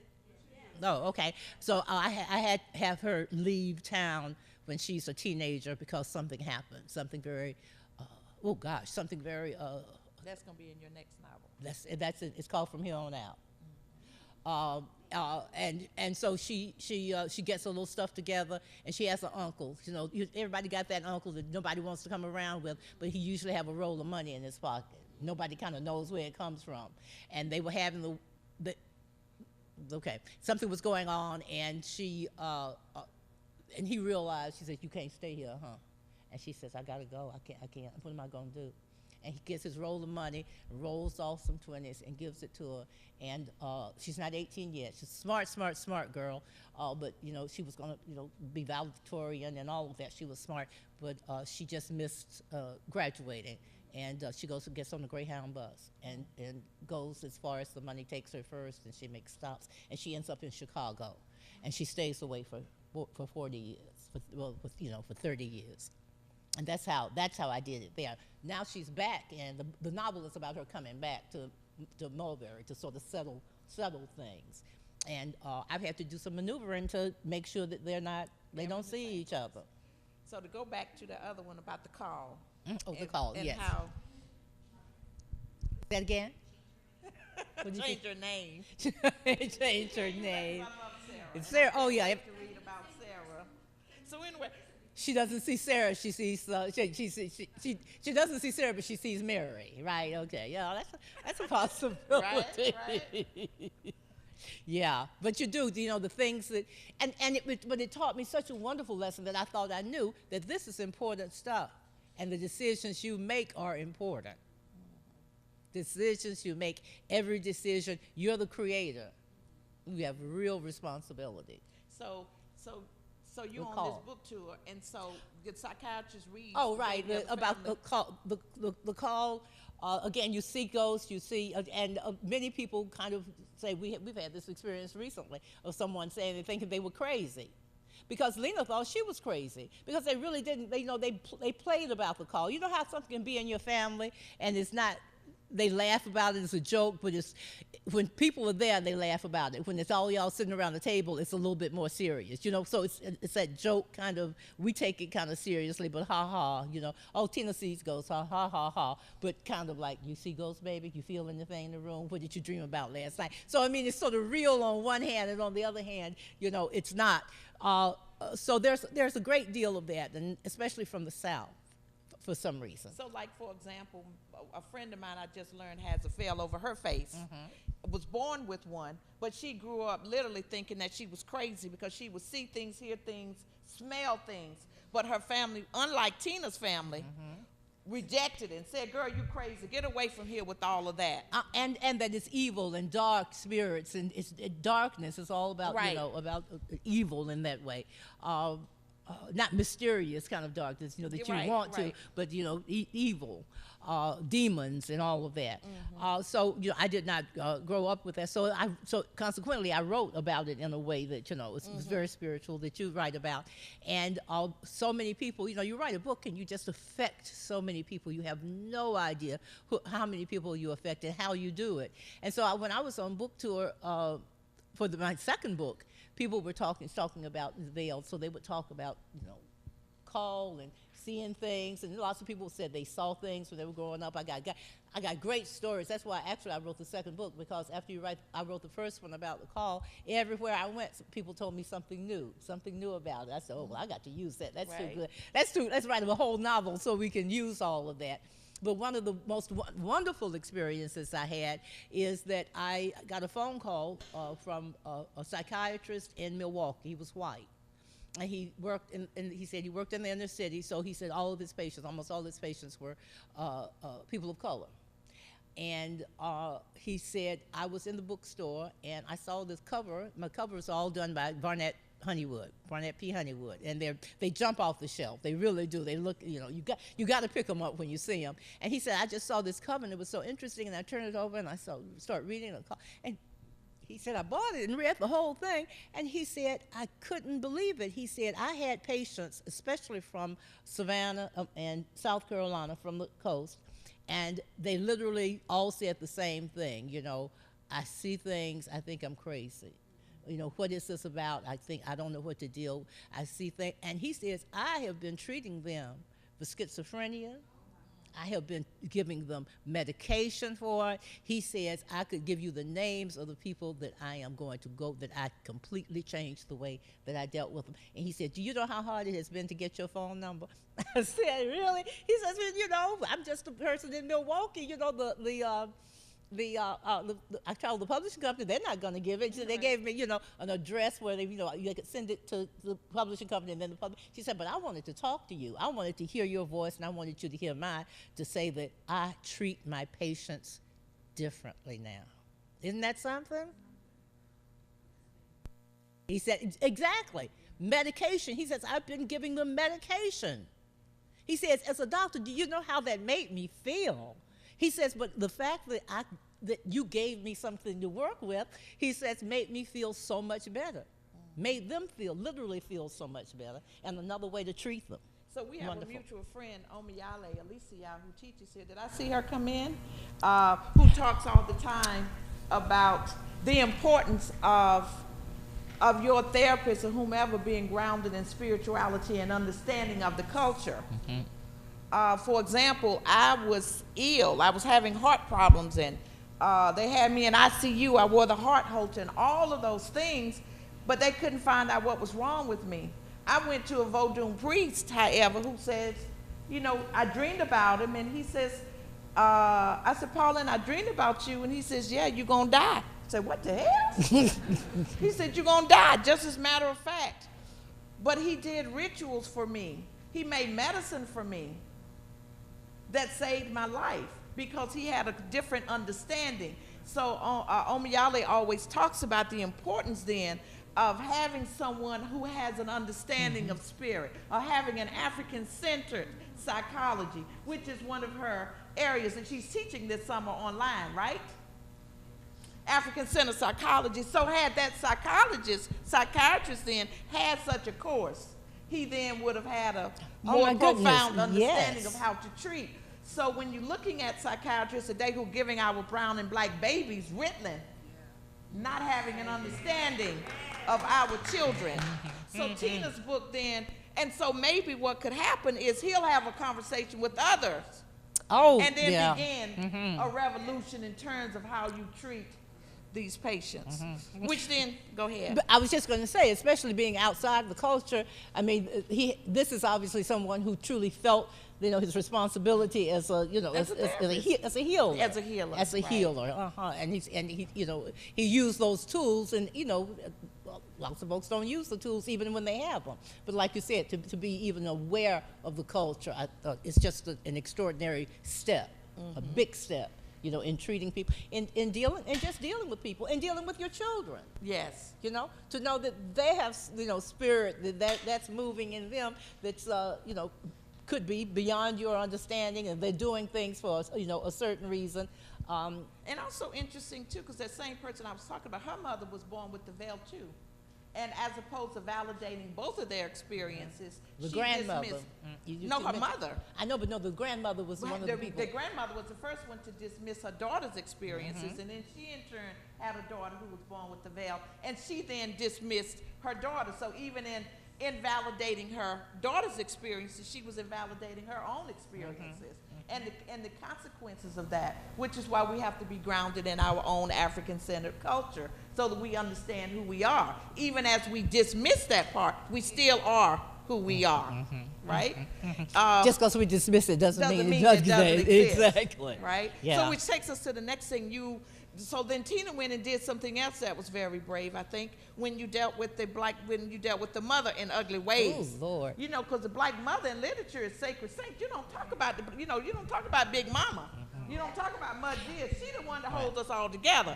And then Tina writes Ugly Ways, and now you know better, the sequel to it. And she gives us a very different kind of black mother.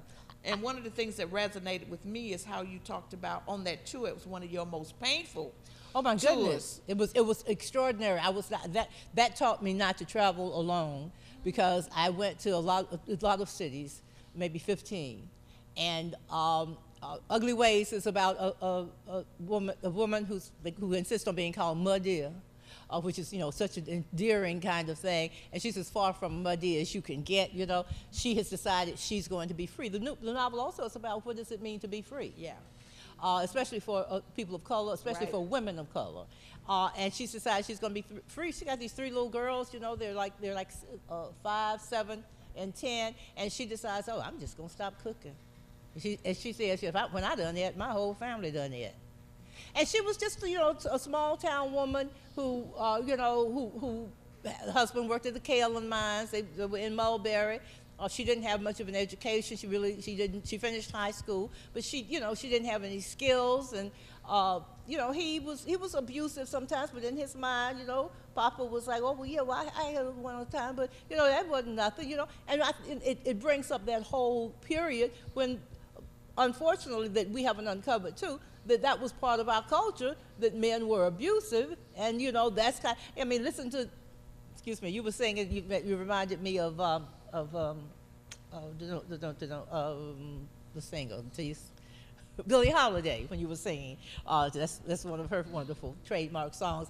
But, that she had a whole repertoire about just that thing, about, man doing you wrong and, you don't love him and all of that. So I brought that.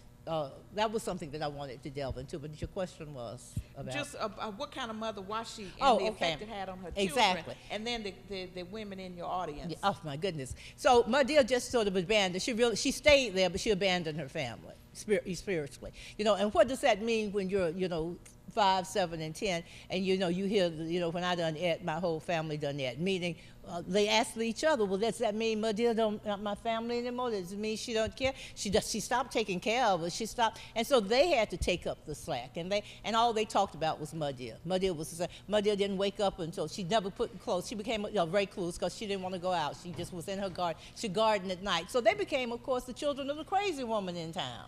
The one who was so they grow up. Madia dies, and they all come back to bury Madia, but literally to bury all this. The corpse that they've been dragging around their whole life of the hurt and the abandonment and all the things that, that have been part of their life. They come back to bury her. So their names are Betty, Emily, and Annie Ruth. And they're 3 sisters. Successful? Very successful. One has one's a cosmetologist. She has 2 hair salons in Mulberry.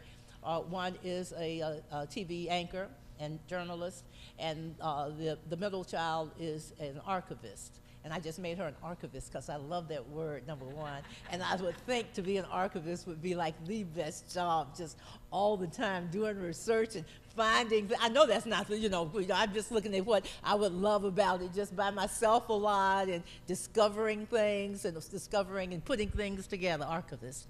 But she got fired because she got, as they say, she got crazy on the white folks one too many times. And so they finally fired her. But when they're little girls, they just decided, all they had is each other. Well, I wrote the book, and again, I'm gonna have to tell you why I created Madia. Mary Helen Washington, yes. the scholar, exactly. The first book that I bought when I got a job was Black Eyed Susans, and it's an anthology, and it's the first anthology written completely by Black women about Black women. And Mary Helen Washington she's the editor, and she wrote the introduction. And I read it, and when I got to, I was maybe 22, 23, I guess. And I got to the end of the introduction, and it said, we need more stories about mothers. We need stories about bad mothers. We need stories about mothers who don't want to be mothers.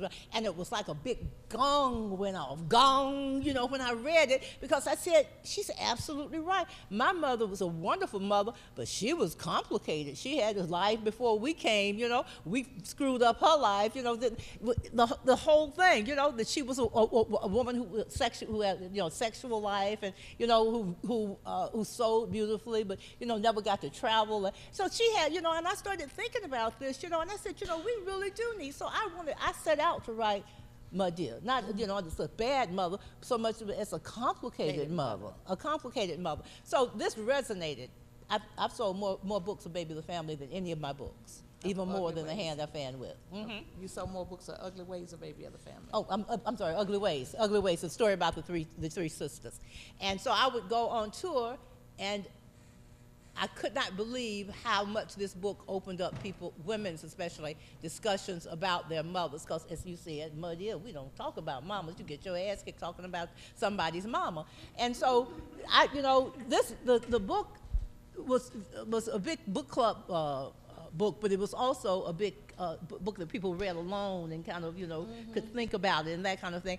And I would go on book tour, and I was completely unprepared for this, and people would stand in line. I can see them now, holding the book, and they would lean down and tell me the most amazing, sometimes atrocious, painful, hurtful stories about their mother. And I knew that was the first time they had ever said this stuff out loud.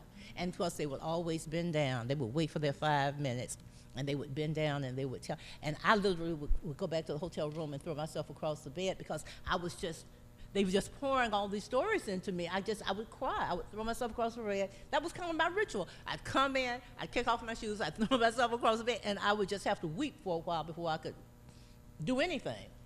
And I was unprepared for it. So I was at a store, and a woman I could see, you know how you see people in line, they kind of get you, and I was waiting for her to come down. And so the three sisters, she leaned down, and she said, I'm Betty, the oldest sister, who are you? And so, I went into my literary poem. So, this is literature, and, this isn't a biography, and, I'm not just, regurgitating stuff, this is literature, and these people stand for this, and so, and this is fiction, so it's not true. And I did that, and she stood there just as patiently holding the book to her breast, and when I finished, she leaned back down and said very slowly, I'm Betty. Who are you? I thought, oh, okie dokie. So I sat back, and then I thought about it, and I told her, kind of what character was kind of mine. And that taught me how much they were taking this to heart, that they saw themselves in these women, and they had these, like I said, just atrocious. Nobody came in and leaned down and told me, I had a mother, and she was so kind, and such. Nobody did that. They wanted to tell me the stories, and because we don't talk about it. And we got all that stuff festering and growing, and, we talk about it in our families, just the way they did. But they didn't make any progress. All they were doing was going over the same hurt again. You remember when Mother did this? Remember when she didn't let us go to the party that time? Oh, that hurt my feelings so bad. You remember her Mother used to talk about my hands, and they were, that's what they were doing. And this book taught me that literature and books are safe places. They're safe places for you to talk about things that you never would talk about, because you have that protection of the book, you have that distance of a character, like I'm Betty, who are you? And you can bring up things. You can bring up things that that you never talked about. I always have another story, but a quick story. I see you looking at a newspaper in the Bay Area, the Contra Costa Times, which is sort of a left-wing, newspaper. At the time that Ugly Ways came out, they were doing every month, I think, they would pick a book and have so I guess a drawing or something, and five people were then chosen to come in, talk about the book. They recorded it. There was a journalist there, in the discussion, and then she would write a story about, the conversations and what it was. But the 5 people were like the lucky 5 people who got to talk about it. And my editor and bookseller, Blanche Richardson, Marcus Books. So y'all familiar with Marcus Books? And it's the oldest African American bookstore in the country, continuous. There used to be one in San Francisco and Oakland, and the building was sold in San Francisco, and now there's only one in Oakland. And Blanche Richardson, who runs the store, is also an exquisite editor, and she edited The Hand I Fan With, and I would say, come on, and she says, slow down. She says, we have a treasure here. This is a treasure, and we want to treat it like that. Like wonderful for your editor to Yes. say, yeah. So, so she was there, and she said that it was interesting. There were five women, and you know, it was a diverse. It's a Bay Area, so it was a diverse group. You know, someone Asian, someone Latina, you know, someone black, couple of black women. And what they would do was talk about it. And at first, they wanted, you know, just to talk about it, and then the first one opened up and started talking about her mother. And she said, "Would you turn off the recorder?" Because she was recording, the journalist. And she talked about her mother. And then they went back to talking again. And then the second one said, "Well, I have a story." And she talked about her mother. And then all five of them eventually had stories. Not always horrific stories, but stories that they really, you know, hadn't shared. Blanche reached over and said, she turned off. She was there. You know, she said, and she told the story. Okay? They went back to discussing. The journalist was a young white woman. And she said, "Oh, well, hell." And she reached over and turned off.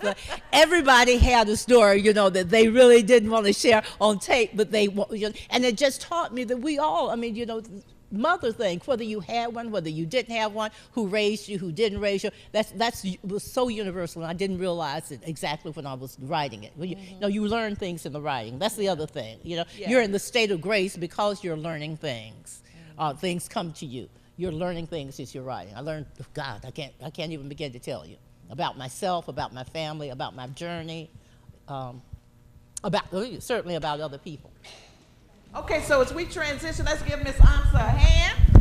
So next,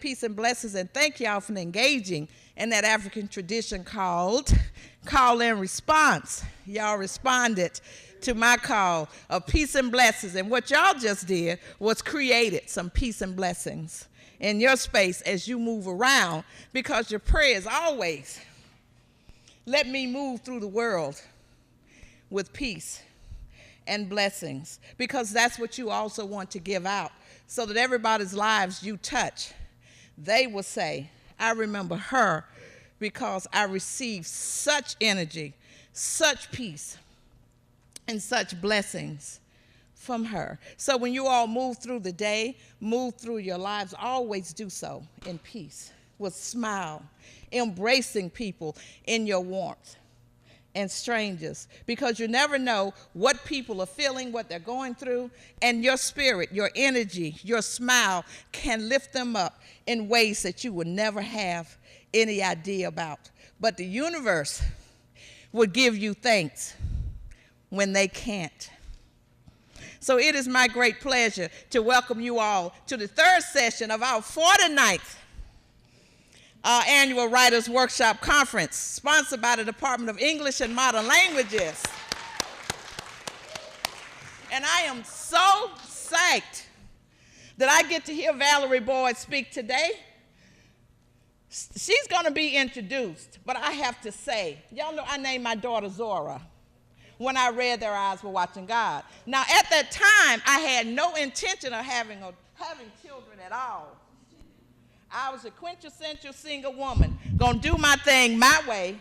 But when I read Their Eyes Were Watching God, I said, if I have a child, I'm gonna name her Zora.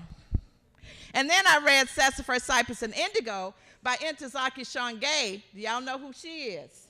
The late Ntozake Shange, who wrote For Color Girls Who Considered Suicide, right? When the rainbows is enough.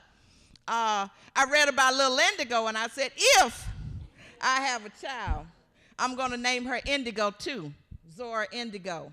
And this one right here, Miss Valerie Boyd wrote this biography of Zora Neale Hurston, wrapped in rainbows, that was so exquisitely written. You did not know that you were reading a biography. You thought you were reading a story, which speaks to the importance of telling our stories and telling our truths, because we all got stories and we all got truths, and they all need to be told. And so to introduce our illustrious guest today is our English major, Beatrice Whitten. Woo-woo!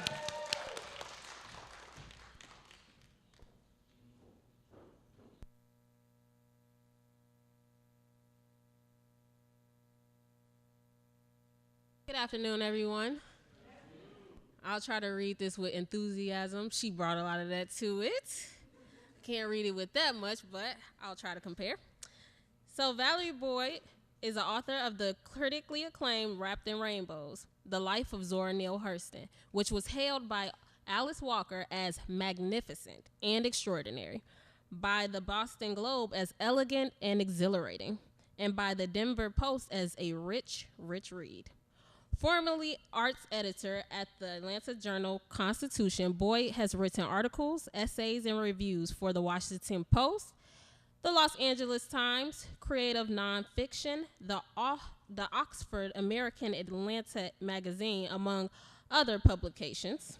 She is a professor of the journalism and the Charlene Hunter Galt Distinguished Writer in Residence at the University of Georgia, where she founded and directs the low residency MFA program in narrative nonfiction.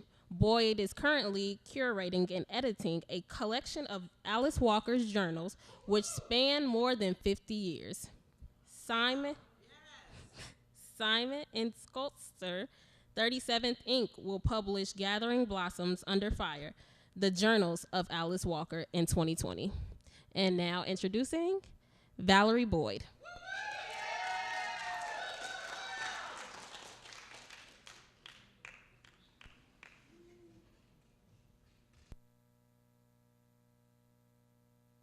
Good afternoon.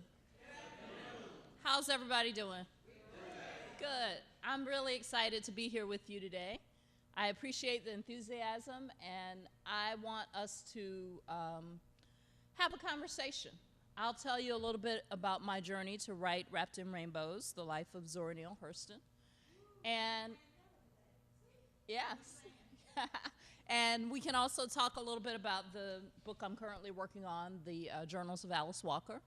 Happy to talk about that, and just happy to answer any questions you all might have, especially as you think about your own careers as writers for the students in here, kind of the way, the stories that you might want to tell, whether true or fictional.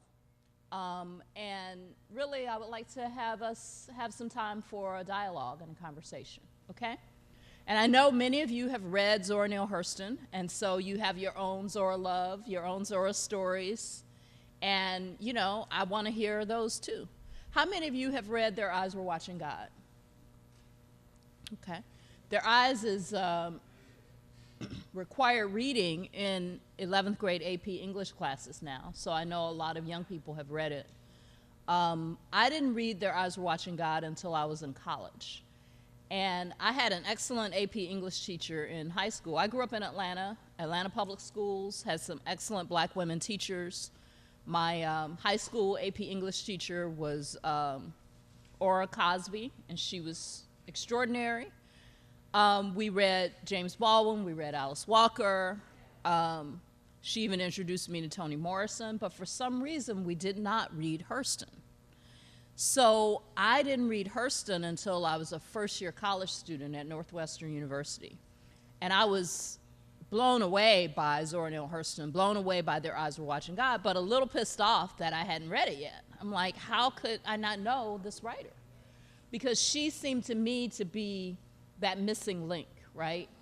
So for me, as a young black woman writer growing up in Atlanta, growing up in the South, my parents, my dad was from a small town in Alabama, my mom was from a small town in Georgia. And so the language and just the life of Janie, the character in Their Eyes Were Watching God, that language, that was the way my grandparents talked. So I could relate to Janie in many ways, and particularly as a 17-year-old, or she's 16 when the book starts, and she's embarking on this journey to know herself. And when I read Their Eyes Were Watching God for the first time, I was a 17-year-old college freshman, also embarking on that journey to know myself, right? So I could relate to Janie in those ways, but as an aspiring writer, I could relate to Hurston. I felt like Hurston was my literary grandmother. If Alice Walker was my literary mother, then Zora Neale Hurston was that next link. She was the literary grandmother. And I mean, you know how, I know you all might not want to admit it, but I know how you, I mean, I have literary fantasies. So Alice Walker is my literary mother. Zora Neale Hurston is my literary grandmother. But in a way, I also felt like, you know, if I could just discover like real evidence that I was the secret love child of James Baldwin and Toni Morrison, it would all make sense. Everything would make sense, you know? Like many of you, I was that odd kid out in my family. I was different from my family. I was the one who was reading all the time, who was making my parents watch PBS and watch TV, you know, plays and things like that. So yeah, it's like I found my kind of imaginary parents and grandparents and family in literature, in the writers that I admired. So for me, reading Their Eyes Were Watching God was just like, wow, who is this writer? And how could she have written something in 1937 that still speaks to me so urgently across the decades? It was the 80s when I read Their Eyes Were Watching God, and I just felt like, wow, this story is for me. And so I became a Zora fan. I became a Zora enthusiast, you know. I had all the Zora coffee mugs, I had the t-shirts, I had all the Zora stuff. I was a Zora head. And I was a journalism major in college. I finished my degree, began working as a journalist, and I came back to my hometown and was working at the Atlanta Journal-Constitution as a journalist. And I learned about, I saw a little article, like a one-paragraph article in Essence magazine about the Zora Neale Hurston Festival that was going to take place in her hometown of Eatonville, Florida. And being the great Zora head that I was like, oh, I have to go to that. So I gathered a group of friends, and we piled into somebody's car. There were 4 of us, and we drove the 8 hours from Atlanta to Eatonville, which is just outside of Orlando. And we went to that very first Zora Neale Hurston Festival. And it was very small. There were maybe 200 people there. You know, it was so small you couldn't lose your friends. You know, you could yell for your friends to bring you a fried fish sandwich from the ladies of Macedonia Baptist Church. That's how small it was. And it was really, you know, the hardcore Zora heads were there. Alice Walker was there. Ruby Dee was there. Those were kind of the big celebrities. And otherwise, it was just this odd collection of Zora heads there. And it was a beautiful sort of combination of a street fair and an academic conference. So you go to the events and then you go to the street fair. And so it was really a magical experience, but it was so small that everybody kind of got to know each other, or people would talk. And there was a bird, like a black crow, that kind of was circling all around at the street fair. And it got to the point where everybody at the festival would be like, oh, there's Zora. So it was like Zora was present at the festival through the form of this big black crow. Yeah, and so we just, you know, felt that. Everybody felt that. And so it was such a magical event that I decided I was going to try to go back every year if I could. And so I did go back year after year, you know, for many years. Every year there was my group of 4, the 4 of us from Atlanta connected with a group of 4 women from DC. And that became our annual thing. We would all meet back up there. We became known over the years as the Queendom at the festival. And we would just meet up in Eatonville every year. And the group would change. Sometimes one person couldn't make it, so we'd bring another 4th, or sometimes somebody in their group would change. And over the years, we developed this friendship that, you know, continues until this day. And so at the 1994 festival, something really magical happened for me, because it was at that festival that Robert Hemingway, Hurston's previous biographer, gave a talk that literally changed my life. So Hemingway he was a scholar at the University of Kansas, and he was giving a talk at that festival in which he critiqued his own book. So he had written a biography of Zora Neale Hurston that was published in 1977. When I read Their Eyes Were Watching God back when I was in college, I became this Zora head. So not only did I have the coffee mugs and the t-shirts, but I read everything I could find by her and about her, including his biography that had come out in 77.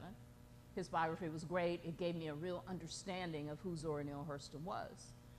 And so fast forward 1994, he's giving a talk and he's critiquing his own book, pointing out things that he felt he had missed because he was a man writing about a woman, because he was a white American writing about an African American.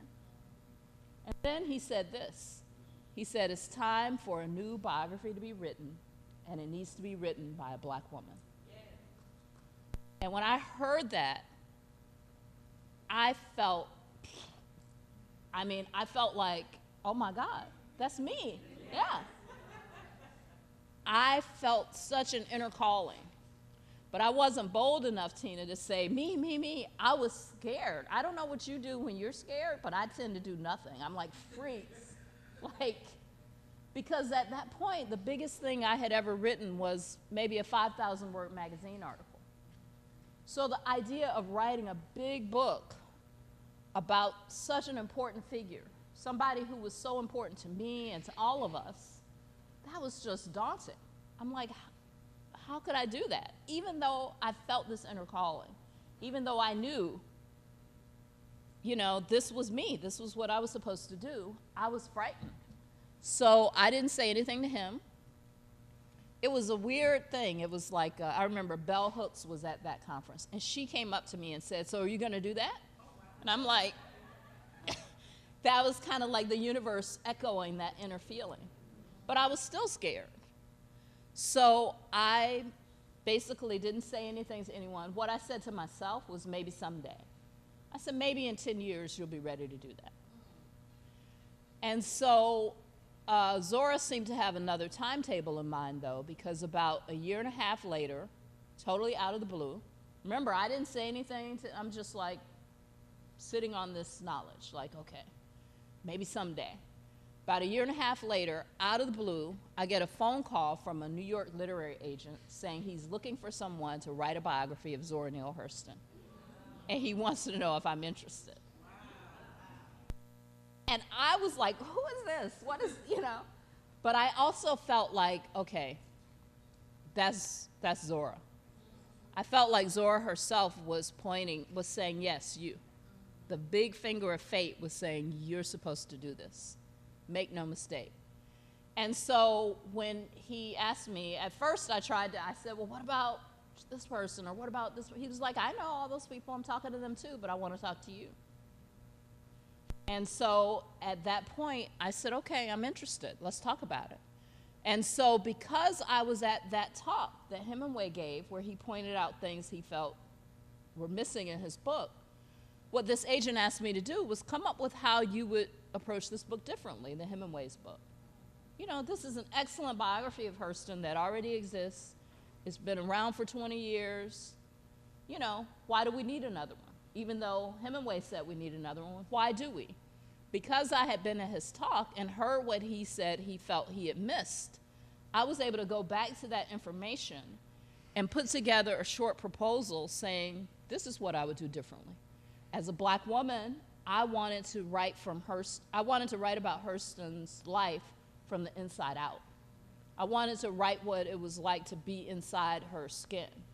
He was a white man writing about a black woman, so he kept a very kind of respectful distance from her. And I wanted to do the inside story, right? So that was kind of the basis of how I articulated my book would be different from his existing biography. And so I put that together. The agent was interested. He helped me to figure out how to write a book proposal. I developed a book proposal. It took about 3 months to do that. It was an extensive document about how I would do the book, and I can talk to you about book proposals if you're interested in that for your own projects. And then he submitted the proposal to several publishers in New York, and we got a great deal of interest. Because again, there hadn't been a biography of Hurston in more than 20 years. So we had about 10 publishers interested, and I ended up going to New York and meeting with these publishers, and really it was a dream opportunity to just kind of choose who we wanted to work with. And I mean, it was funny because, you know, I had spent all my money trying to put together the proposal and put it together in a beautiful package. Fortunately, I have a lot of friends who are graphic designers and artists, so they did a beautiful, like, cover for me and all that kind of stuff. But my agent and I, he was a new agent. I was his first big, you know, I was his first big client, even though I wasn't big, I hadn't done anything yet. We were like, I remember us going to Wall Street Deli in New York, having lunch, and we were like sharing a sandwich because that's all we could afford. And we were like, we're gonna take over the world, you know, this book is gonna be great. We're like sharing our little tuna sandwich. But it was one of those moments that I can look back on with great fondness, because now the book is out and it has done well and all is well, you know. So I'll just tell you a little bit more about that journey to actually write the book. So, two stories I'll tell you about that. One is that once I decided I was going to write the book and got the book deal, one of the things I did was I approached Robert Hemingway, Hurston's previous biographer, and I said, do you remember that talk you gave in Eatonville where you said it was time for a new biography and it needed to be written by a black woman? Well, that's me. He invited me to visit him at the University of Kansas, where he was the chancellor. And when I got there, his assistant said, those are the Zora file cabinets. There's the copy machine. See you later. So he gave me access to all of his files. I mean, extraordinarily generous. So remember, it's like the mid-90s when I'm doing this, late 90s when I'm doing this research. He had done his research in the early to mid-70s. Zora Neale Hurston lived from 1891 to 1960. So people who were still alive, who knew her very well, her first husband, Herbert Sheen, for instance, was still alive when Hemingway did his research. So he had a 2-hour interview with Herbert Sheen. He had a 2-hour interview with Percival Punter, the man who inspired Tea Cake, the real younger man in Zora's life that she had a relationship with, who inspired Tea Cake and Their Eyes Were Watching God. He had these kinds of interviews, and he gave me access to all of this. He had transcripts, he had the audio tapes, and he gave me full access to this material, which was extraordinary. Because these people were dead by the time I was doing my research. So without his generosity, I wouldn't have had access to that material. And so that was amazing. And one of the things I learned in listening to those tapes and reading those transcripts was that he was really, in doing his research, he was trying to write a different kind of biography. He was really writing a literary biography rather than the kind of biography that I wanted to write, which was about the woman in full, right? So after my week in his archives, I sat down with him for lunch, and I was teasing him about being such a gentleman. Because, for instance, there was an interview with Bruce Nugent, who had been one of Hurston's contemporaries during the Harlem Renaissance and her roommate for a short time. And Nugent was recalling a relationship that Hurston had with a man that he felt was not good for her. And he was talking about this relationship, and Hemingway stopped him and said, oh, no, my interests are purely scholarly. And I'm like, let the man talk, right? So I was teasing him about that, and he said, I think, I mean, biography was different in the 70s than it is now. And so his approach was appropriate for that time, but it didn't give us the full kind of understanding of Hurston's life and how her work might have come from her life. And that's what I was trying to do in Wrapped in Rainbows. And so another thing that I found in his archives that was instrumental for me throughout this process was I found a letter to him from Alice Walker. So in the early 70s, when he was doing his research on Zora, Alice Walker was also doing research on Zora. And the two of them were like two of the only people who had discovered this amazing writer.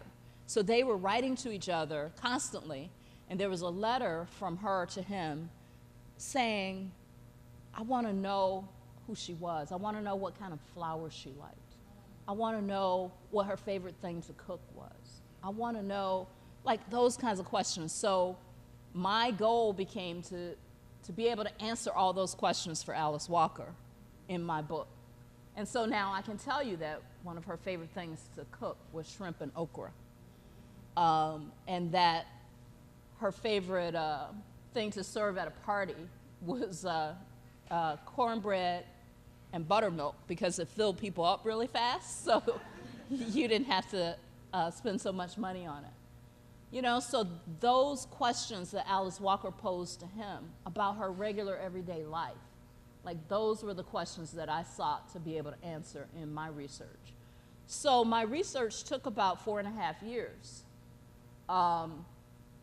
And that research took me on a journey through multiple archives where Hurston's papers are housed. Everything that was in her possession at the time of her death is at the University of Florida in Gainesville. A lot of her research as an anthropologist is at the Library of Congress in DC.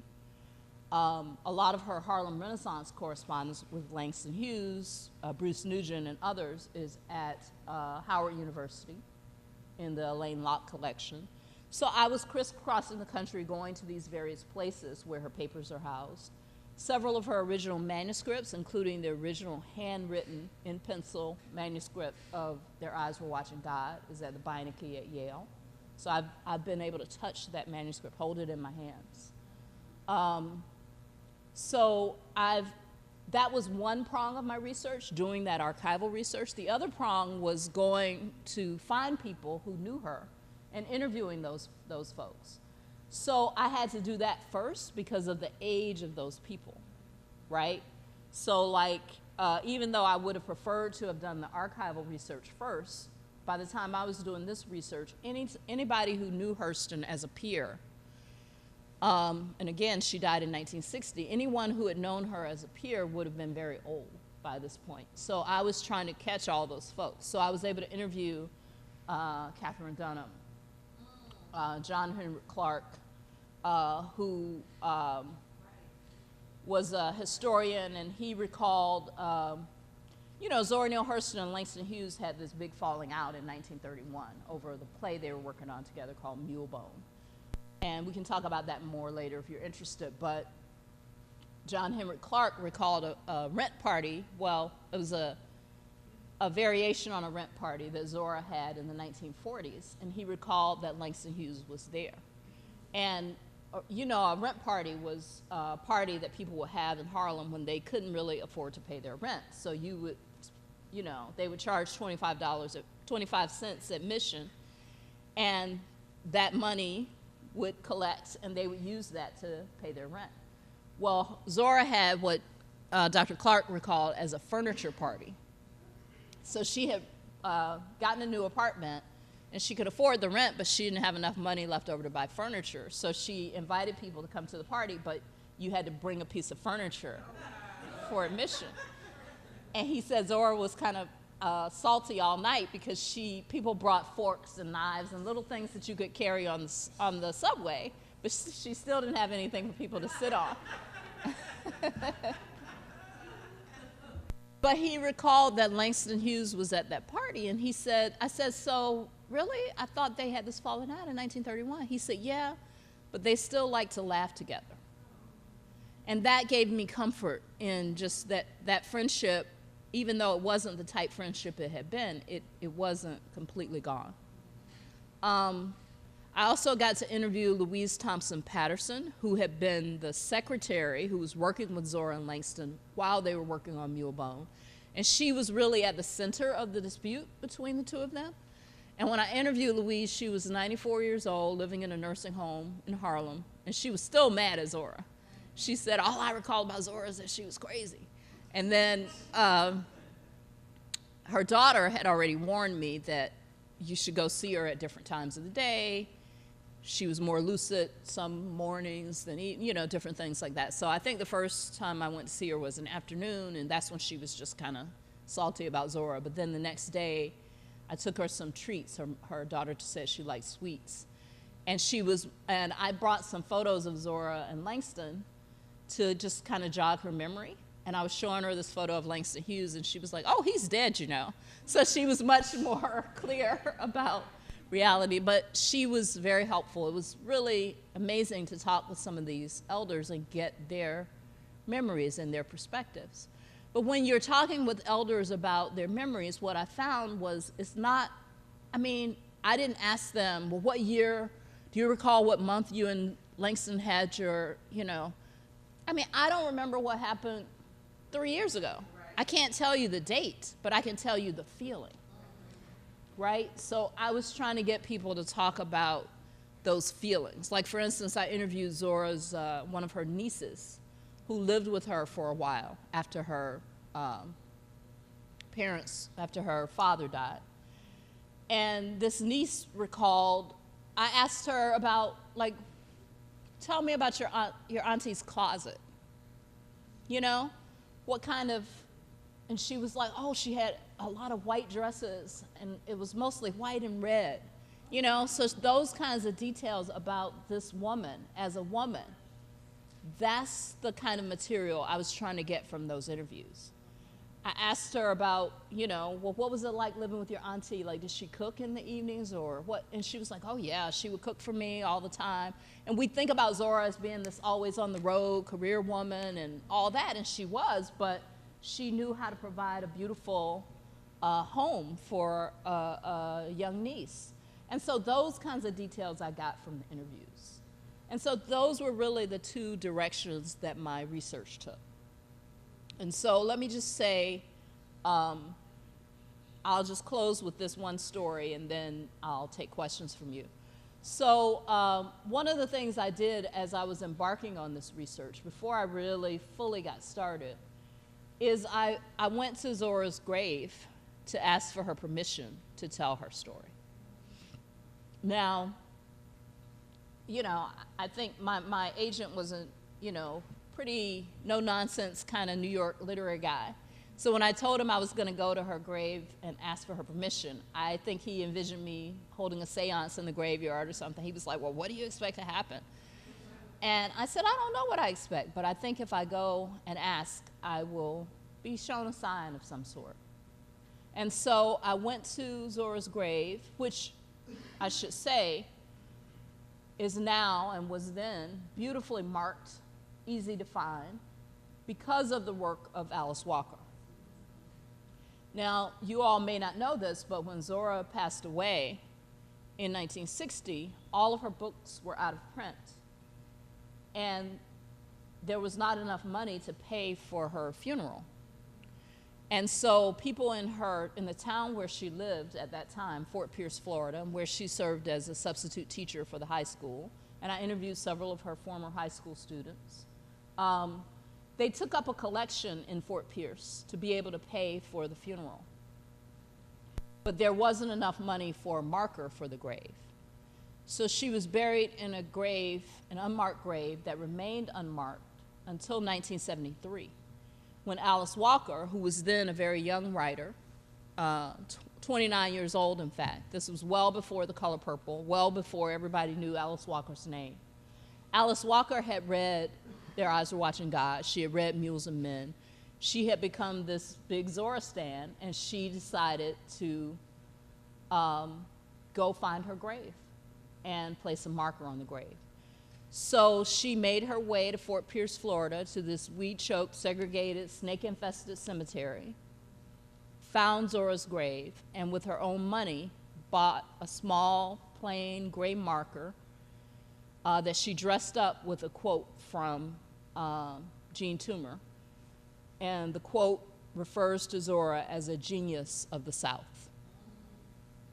And so that marker remains on the grave and was there to beautifully greet me when I went to visit the grave, 20-some years later, after Alice Walker placed it there. And so when I went to the grave, I didn't want to go empty-handed, so I took some Florida oranges, which Zora loved. I took some money, which she never had enough of in her lifetime. And I took some Pall Mall cigarettes, because that's what she smoked. And I made these offerings and just internally said a prayer asking for her permission to tell her story. And I don't know what I expected to happen, but as I made the offerings and was getting up to leave, one of my friends was with me who had been there at that first Zora Neale Hurston Festival. And as we stood up to leave, she pointed and said there was a black crow circling the cemetery. And she said, "I think you got your permission." And that's really where the journey began. Thank you.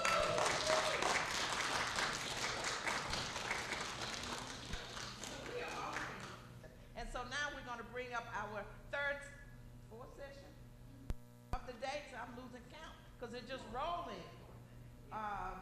So we are bringing up to the stage again our Queen Sheba.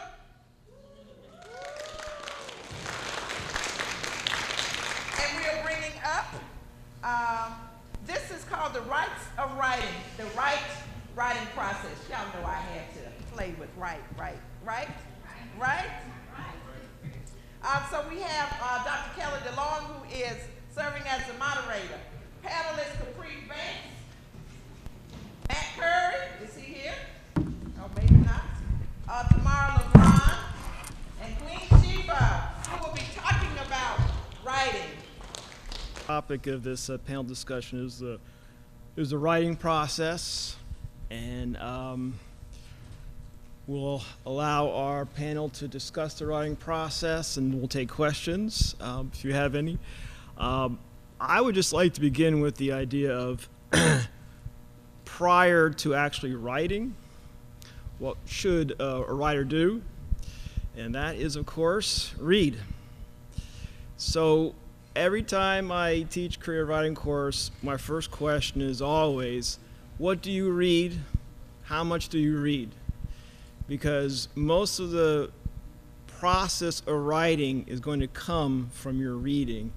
And if you think you can sit down and just write that great American novel without having read many of them, it's a hard thing to do. So I was hoping that the one thing that the panel can talk about today is how much they read. Take a guesstimate, right? How much you read and how much that figures into your writing. And also sitting down and writing, the process that one goes through, a writer goes through as far as time. Some writers spend 10 hours a day at their desk, while others write just for a few. And also how many days of the week, because I think something that student writers often don't quite realize, it's not like writing an assignment where you have a paper to write, so you spend a week writing it and then you're done with it. Writing, especially anything of any type of length, requires. Is this not working? No, I'm just okay. so everybody would have. Oh, great. Requires a practice, just like practicing for anything else. It requires daily practice, and very much like for a musical instrument or for a sport or anything like that. So that will be something hopefully that the panel can address as well in their writing. So I'll let them take it away.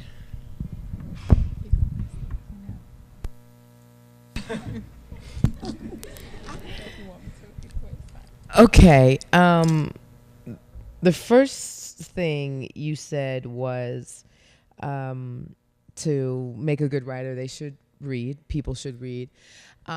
I emphasize that in my classes and or when I'm teaching workshop as well. But I think a thing that you left out was that people also need to live. So it's read and live. So if you read and you're just still stuck in your house and you're not out experiencing the world and anything that comes with it, then you still don't have those situations to draw on when you're writing. So sure, you could absorb, 27 great American novels, but if you don't have your own experiences too, to be able to relate to how that resonates with you as a writer, then it's kind of like the faith without works is dead situation. So you could study all you want to, but if you don't have that practical practice in there, then it doesn't work. The other thing you asked was, how much do we read? Again, I think that's relative to today, because there is so much technology out there too, that you have to ask yourself, what kind of writer do you want to be? Do you want to be a novelist? Do you want to be a short story writer?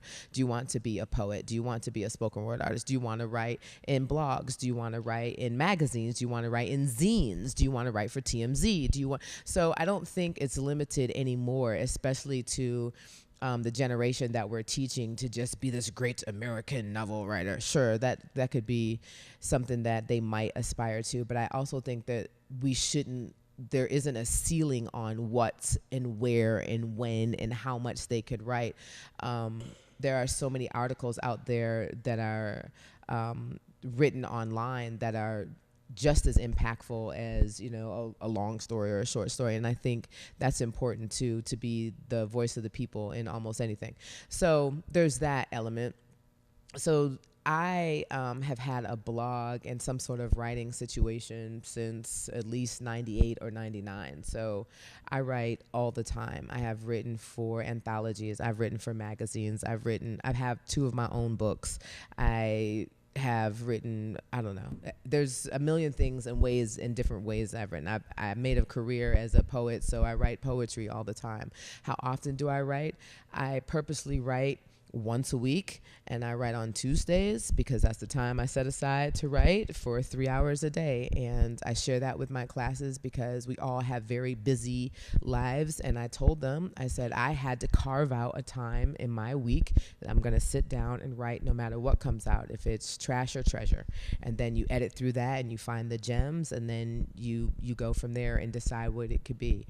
I also told them not to be afraid of segments. I have a thing called Segment Cemetery, which, never ends up being anything. It just is thoughts that you wrote down either on your phone or in your notepad, and you thought it was going to be something, you thought it was going to develop into something, and maybe it's not intended for the time you use it for later. So there was a third thing that he asked. What was that? How much do you read? How often and how much do I read?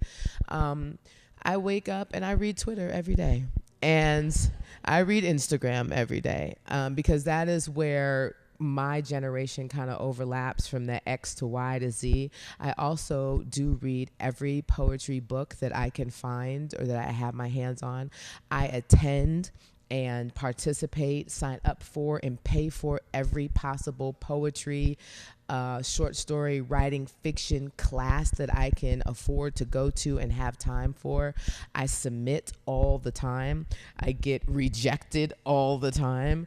I get accepted every now and then. And that is how my life has been. So I read a lot.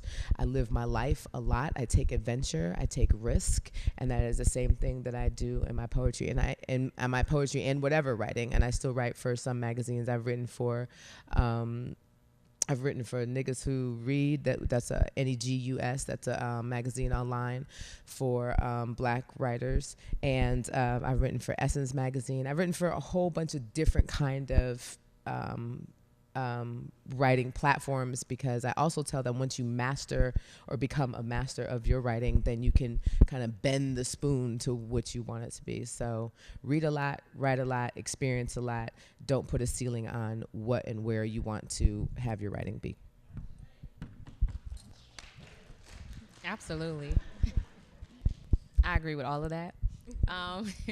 I like you. I read every day. I love short stories. I'll be the first to tell you, a good short story that can start my day, and I am ready to go, especially if it's funny or it has me thinking, like going to see a Jordan Peele movie. So I love to read those. I love to share those. I write in some way, shape, or form every day. Sometimes I'm a Post-it note writer. Sometimes it's in a journal. Sometimes I take the Post-it notes and stick them in the journal, and that's my journal entry for the day. But for me, writing is very cathartic. It is something that I almost have to do, right? So when I feel myself being full or overwhelmed, okay, I know what it is. It's time to write. Okay, drink some water and write. You know how your parents tell you, drink some water, go lay down. Drink some water and write. The other thing is would you call it the segment cemetery? Segment cemetery. I have a lot of those, and because I have so many of those, I also don't really believe in writer's block because of the segments, right? So, short story about the segments. I had a chunk, like Lauryn Hill said, I had a chunk, and I didn't know what to do with it. It was just left off, in the middle. It was a spoken word piece, and 6 months later, I looked at it and I was just kind of like, oh. And the rest of the poem came to me like that, and that was one of my best poems. So, get it out. Like you said, whether it's trash or treasure, write it down. It may come back to you. It may be something that you need to see at a later date. But rewrite and revision. Revision is the biggest part of writing. And so in teaching, I realized that there were a lot of high school English teachers who do not like teaching writing. They'll teach you English, but they don't want to teach you writing. And I can say that because I've taught high school for 8 years. And so when it comes to like grading papers, and I'm at the meeting like, I'm so excited to read the narratives, and they like, you can take that energy elsewhere. And it's because, okay, it's time consuming. It's something that I have to really focus on. And so I know that same energy is being put forth in the classroom. And so the students are feeling that, right? My teacher doesn't like writing, and then I get red marks back on my writing. Now my self-esteem is low about writing. So please know to get it down on paper. That's your one job. Get it down on paper. We'll deal with the rest of it, okay? And don't be afraid to write in your authentic voice. That is going to help you, because if you try to perfect something for someone else to read, it's not going to bring about the same satisfaction that it would if you were writing authentically from that piece in you that needs to be shared with the world. So,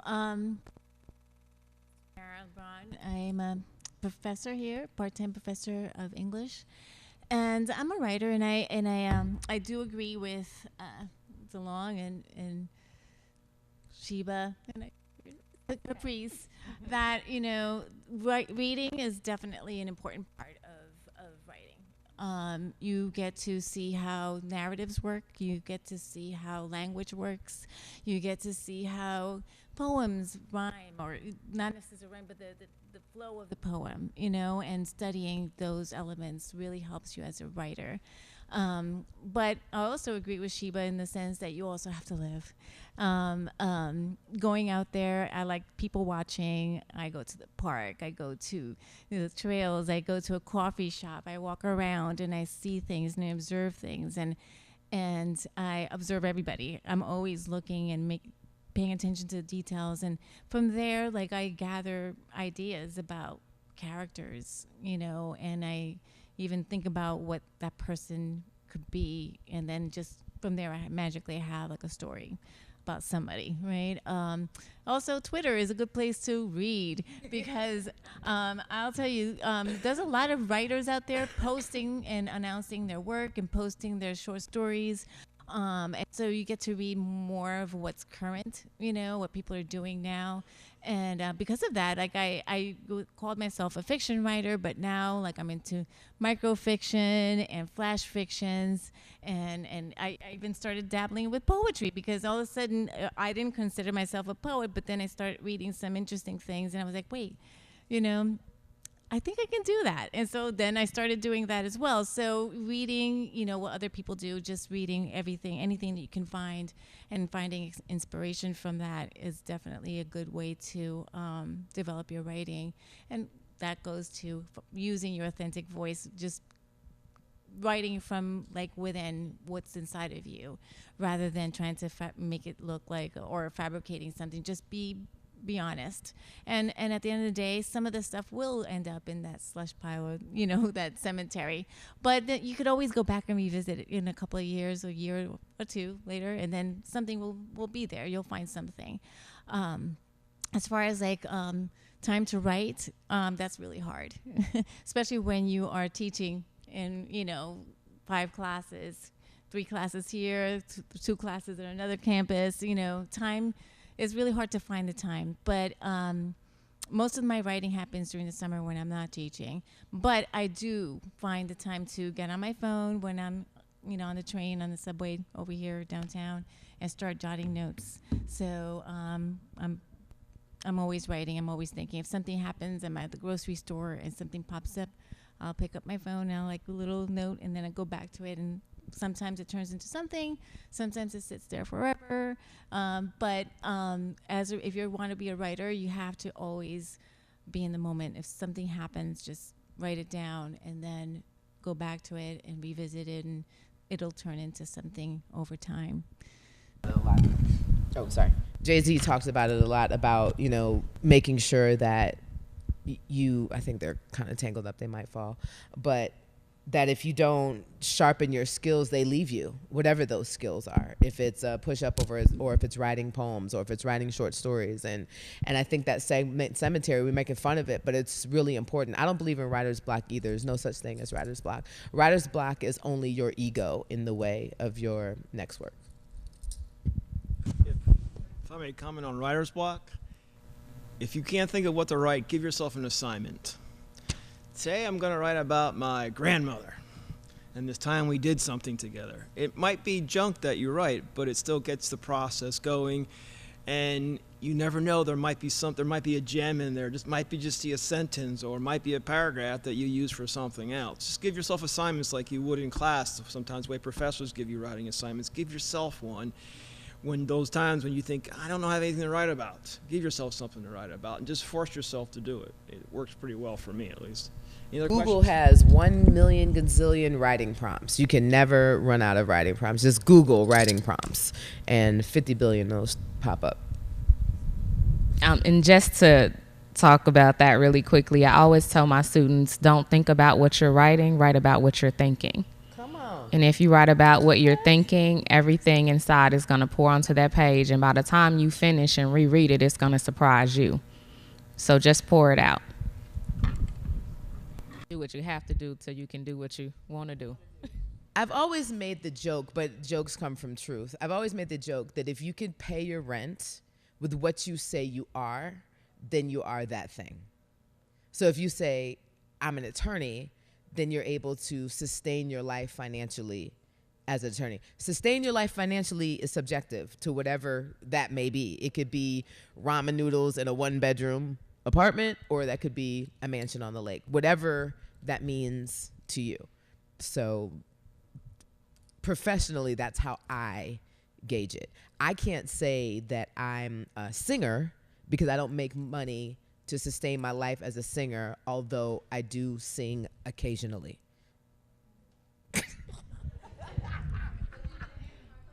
Okay. Oh, when?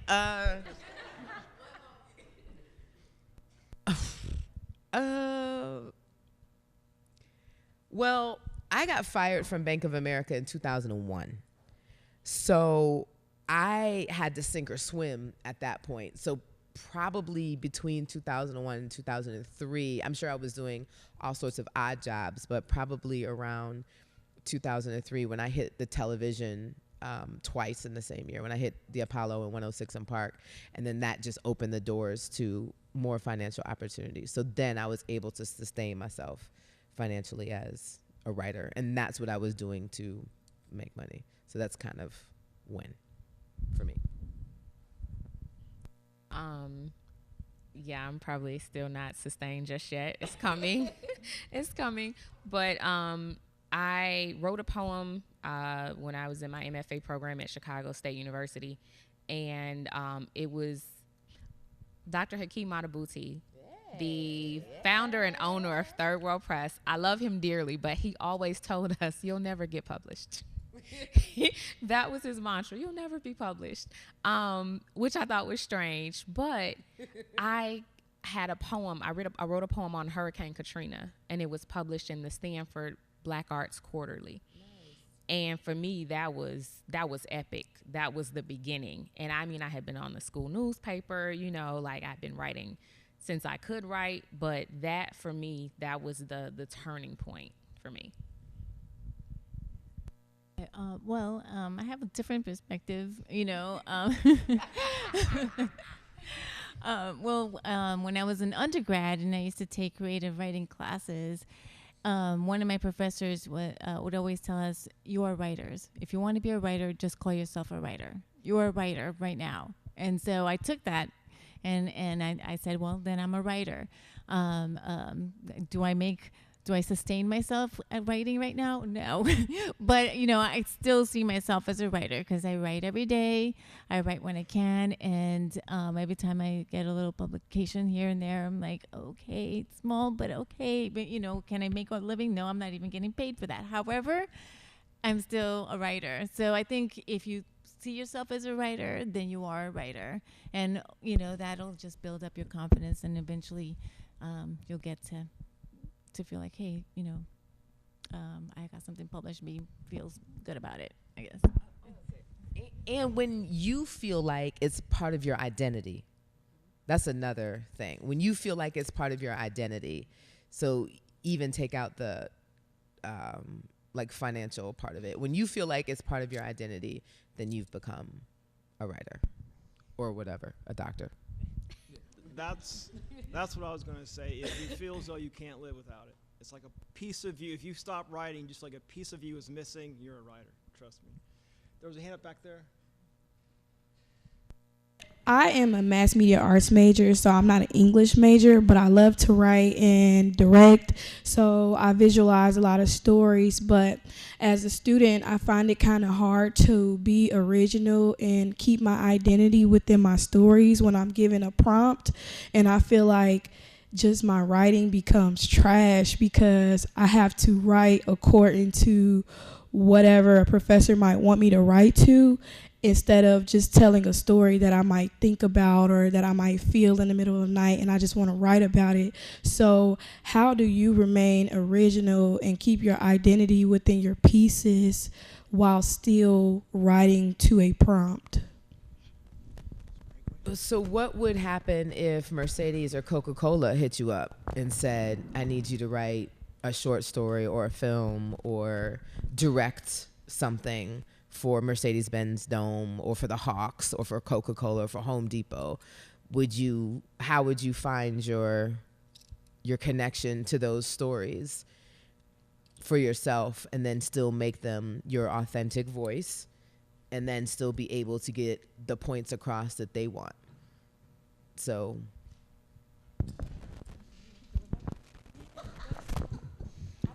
Queen Shiva, my question is for you. You said you can sing. Can we just get like a little sample? I'm sick this week. Y'all missed my poem earlier. Maybe tomorrow night when y'all come to the Poetry Slam Wednesday.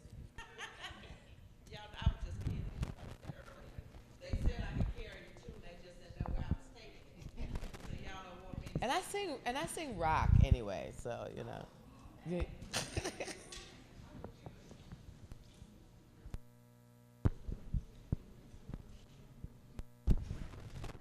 Man, that's loud. So my question was, you said like, in order to be like a great writer, I guess you have to read and live.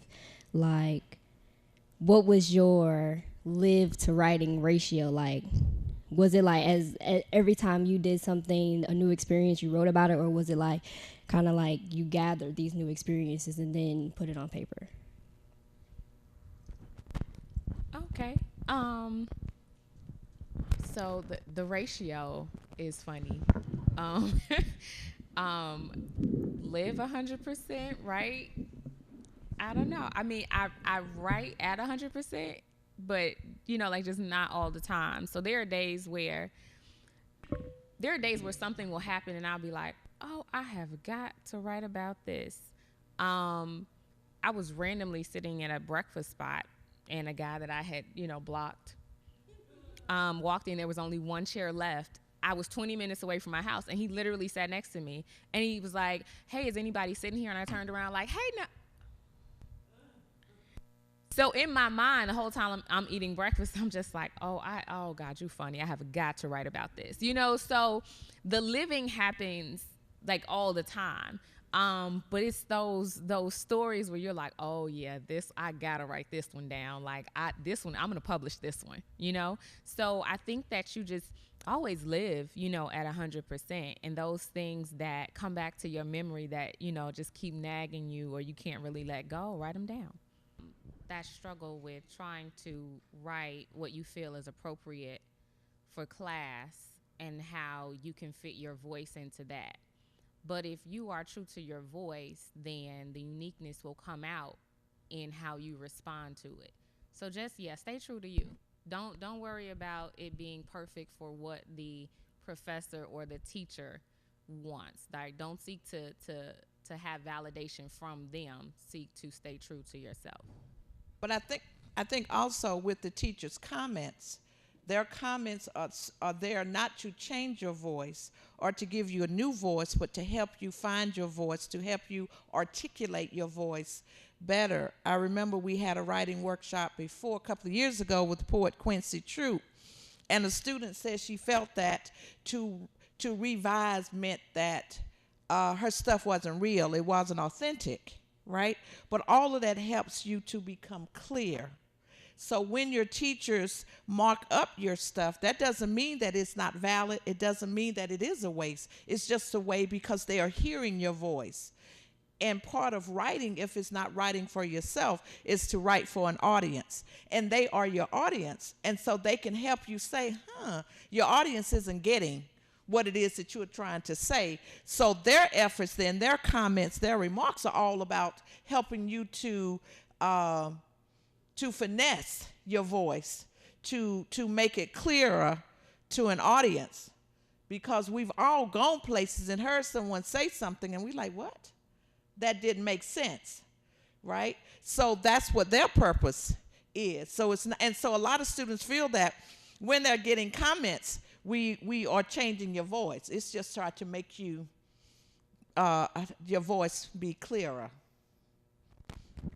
Speaking of voices, I want to use it as a segue for tonight at 6 o'clock. You'll hear student voices. We are handing out the literary magazine, the CAU Review, and the pieces that were chosen from an outside judge as the best pieces in this year's review will be read tonight by students. So hopefully we get to see you there. It'll be at 6 o'clock, Carl Mary Ware in 102. Carl Mary Ware, all right? Any other questions? Hi, I wanted to go back to talking about the writing process, and I wanted to know if, for everyone answering, if you had any specific things to yourself that you do to get you ready to write or get your mind, I know you said like there's no such thing as writer's block, but are there like any like types of things that you do that, get you ready to write? I'll go first. I never sit down to write unless I've thought about what I'm going to write beforehand. So like the night before, usually before I go to bed, I'll just lie there in bed as I'm falling asleep and think, okay, tomorrow morning, this is what I'm writing. And then in the morning, that's what I write. That way I know what I'm going to write, and I don't sit down at the empty page and say, I don't know what to write today. I think about the day before.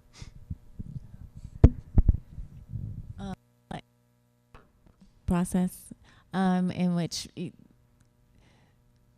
because I like to write early in the mornings, usually if I can get up and I don't have anywhere to be, I get up like 4 o'clock in the morning, have a cup of coffee, and then sometimes I will stare at the blank page, or I'll just like listen to music, or I will think about something, or I'll just like write random things until something comes up, because that's the only way to this is the only time I have, right? Because I'm teaching and I'm doing all these other things. So when I edge out that time, I make sure that I'm as productive as I can be.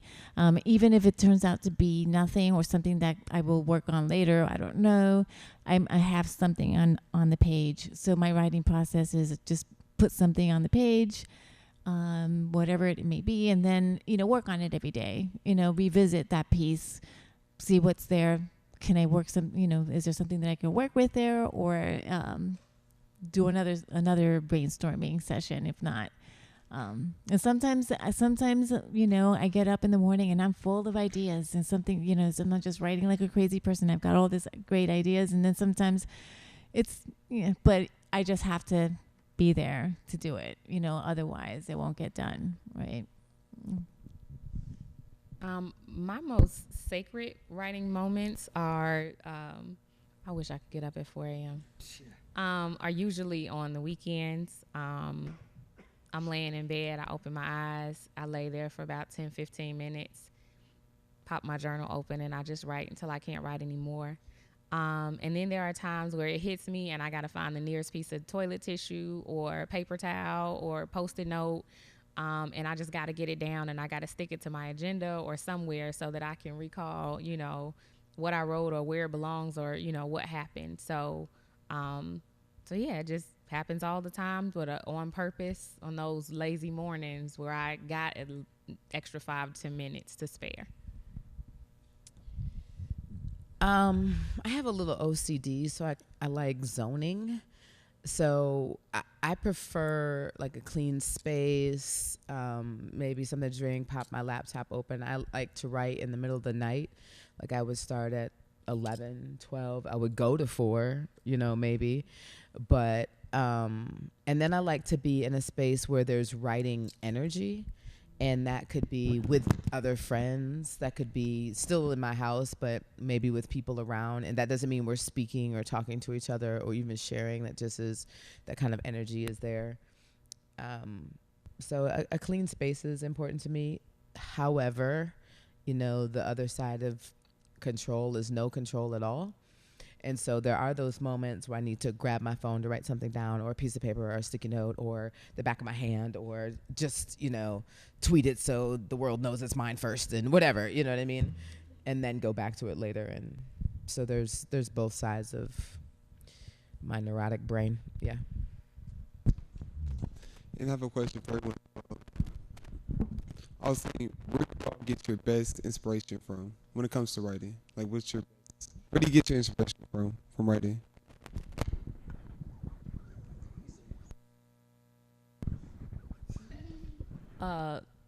Life mostly. Running into random people. I think things that happen that are not planned, those are like the best to write about. I was in Chicago recently, and I was getting out of the car, and I love wedge high top sneakers, right? But somehow the sneaker got caught between the car and the curb, and yeah, right. So, but it got caught between the car and the curb, and I was like, I was falling. I was going down fast.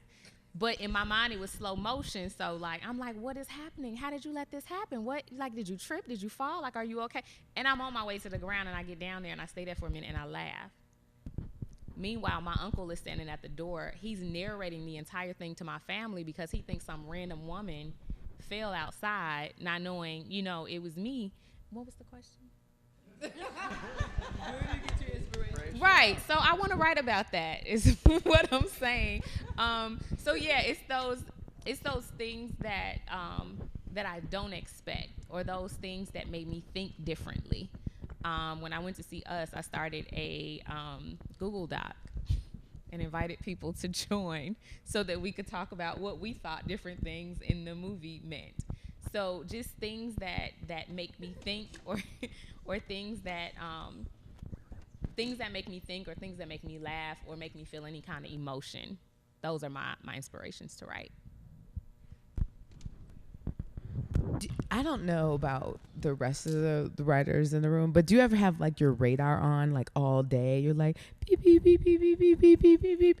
You know, I've written about stuff that y'all do in class. Y'all are hilarious.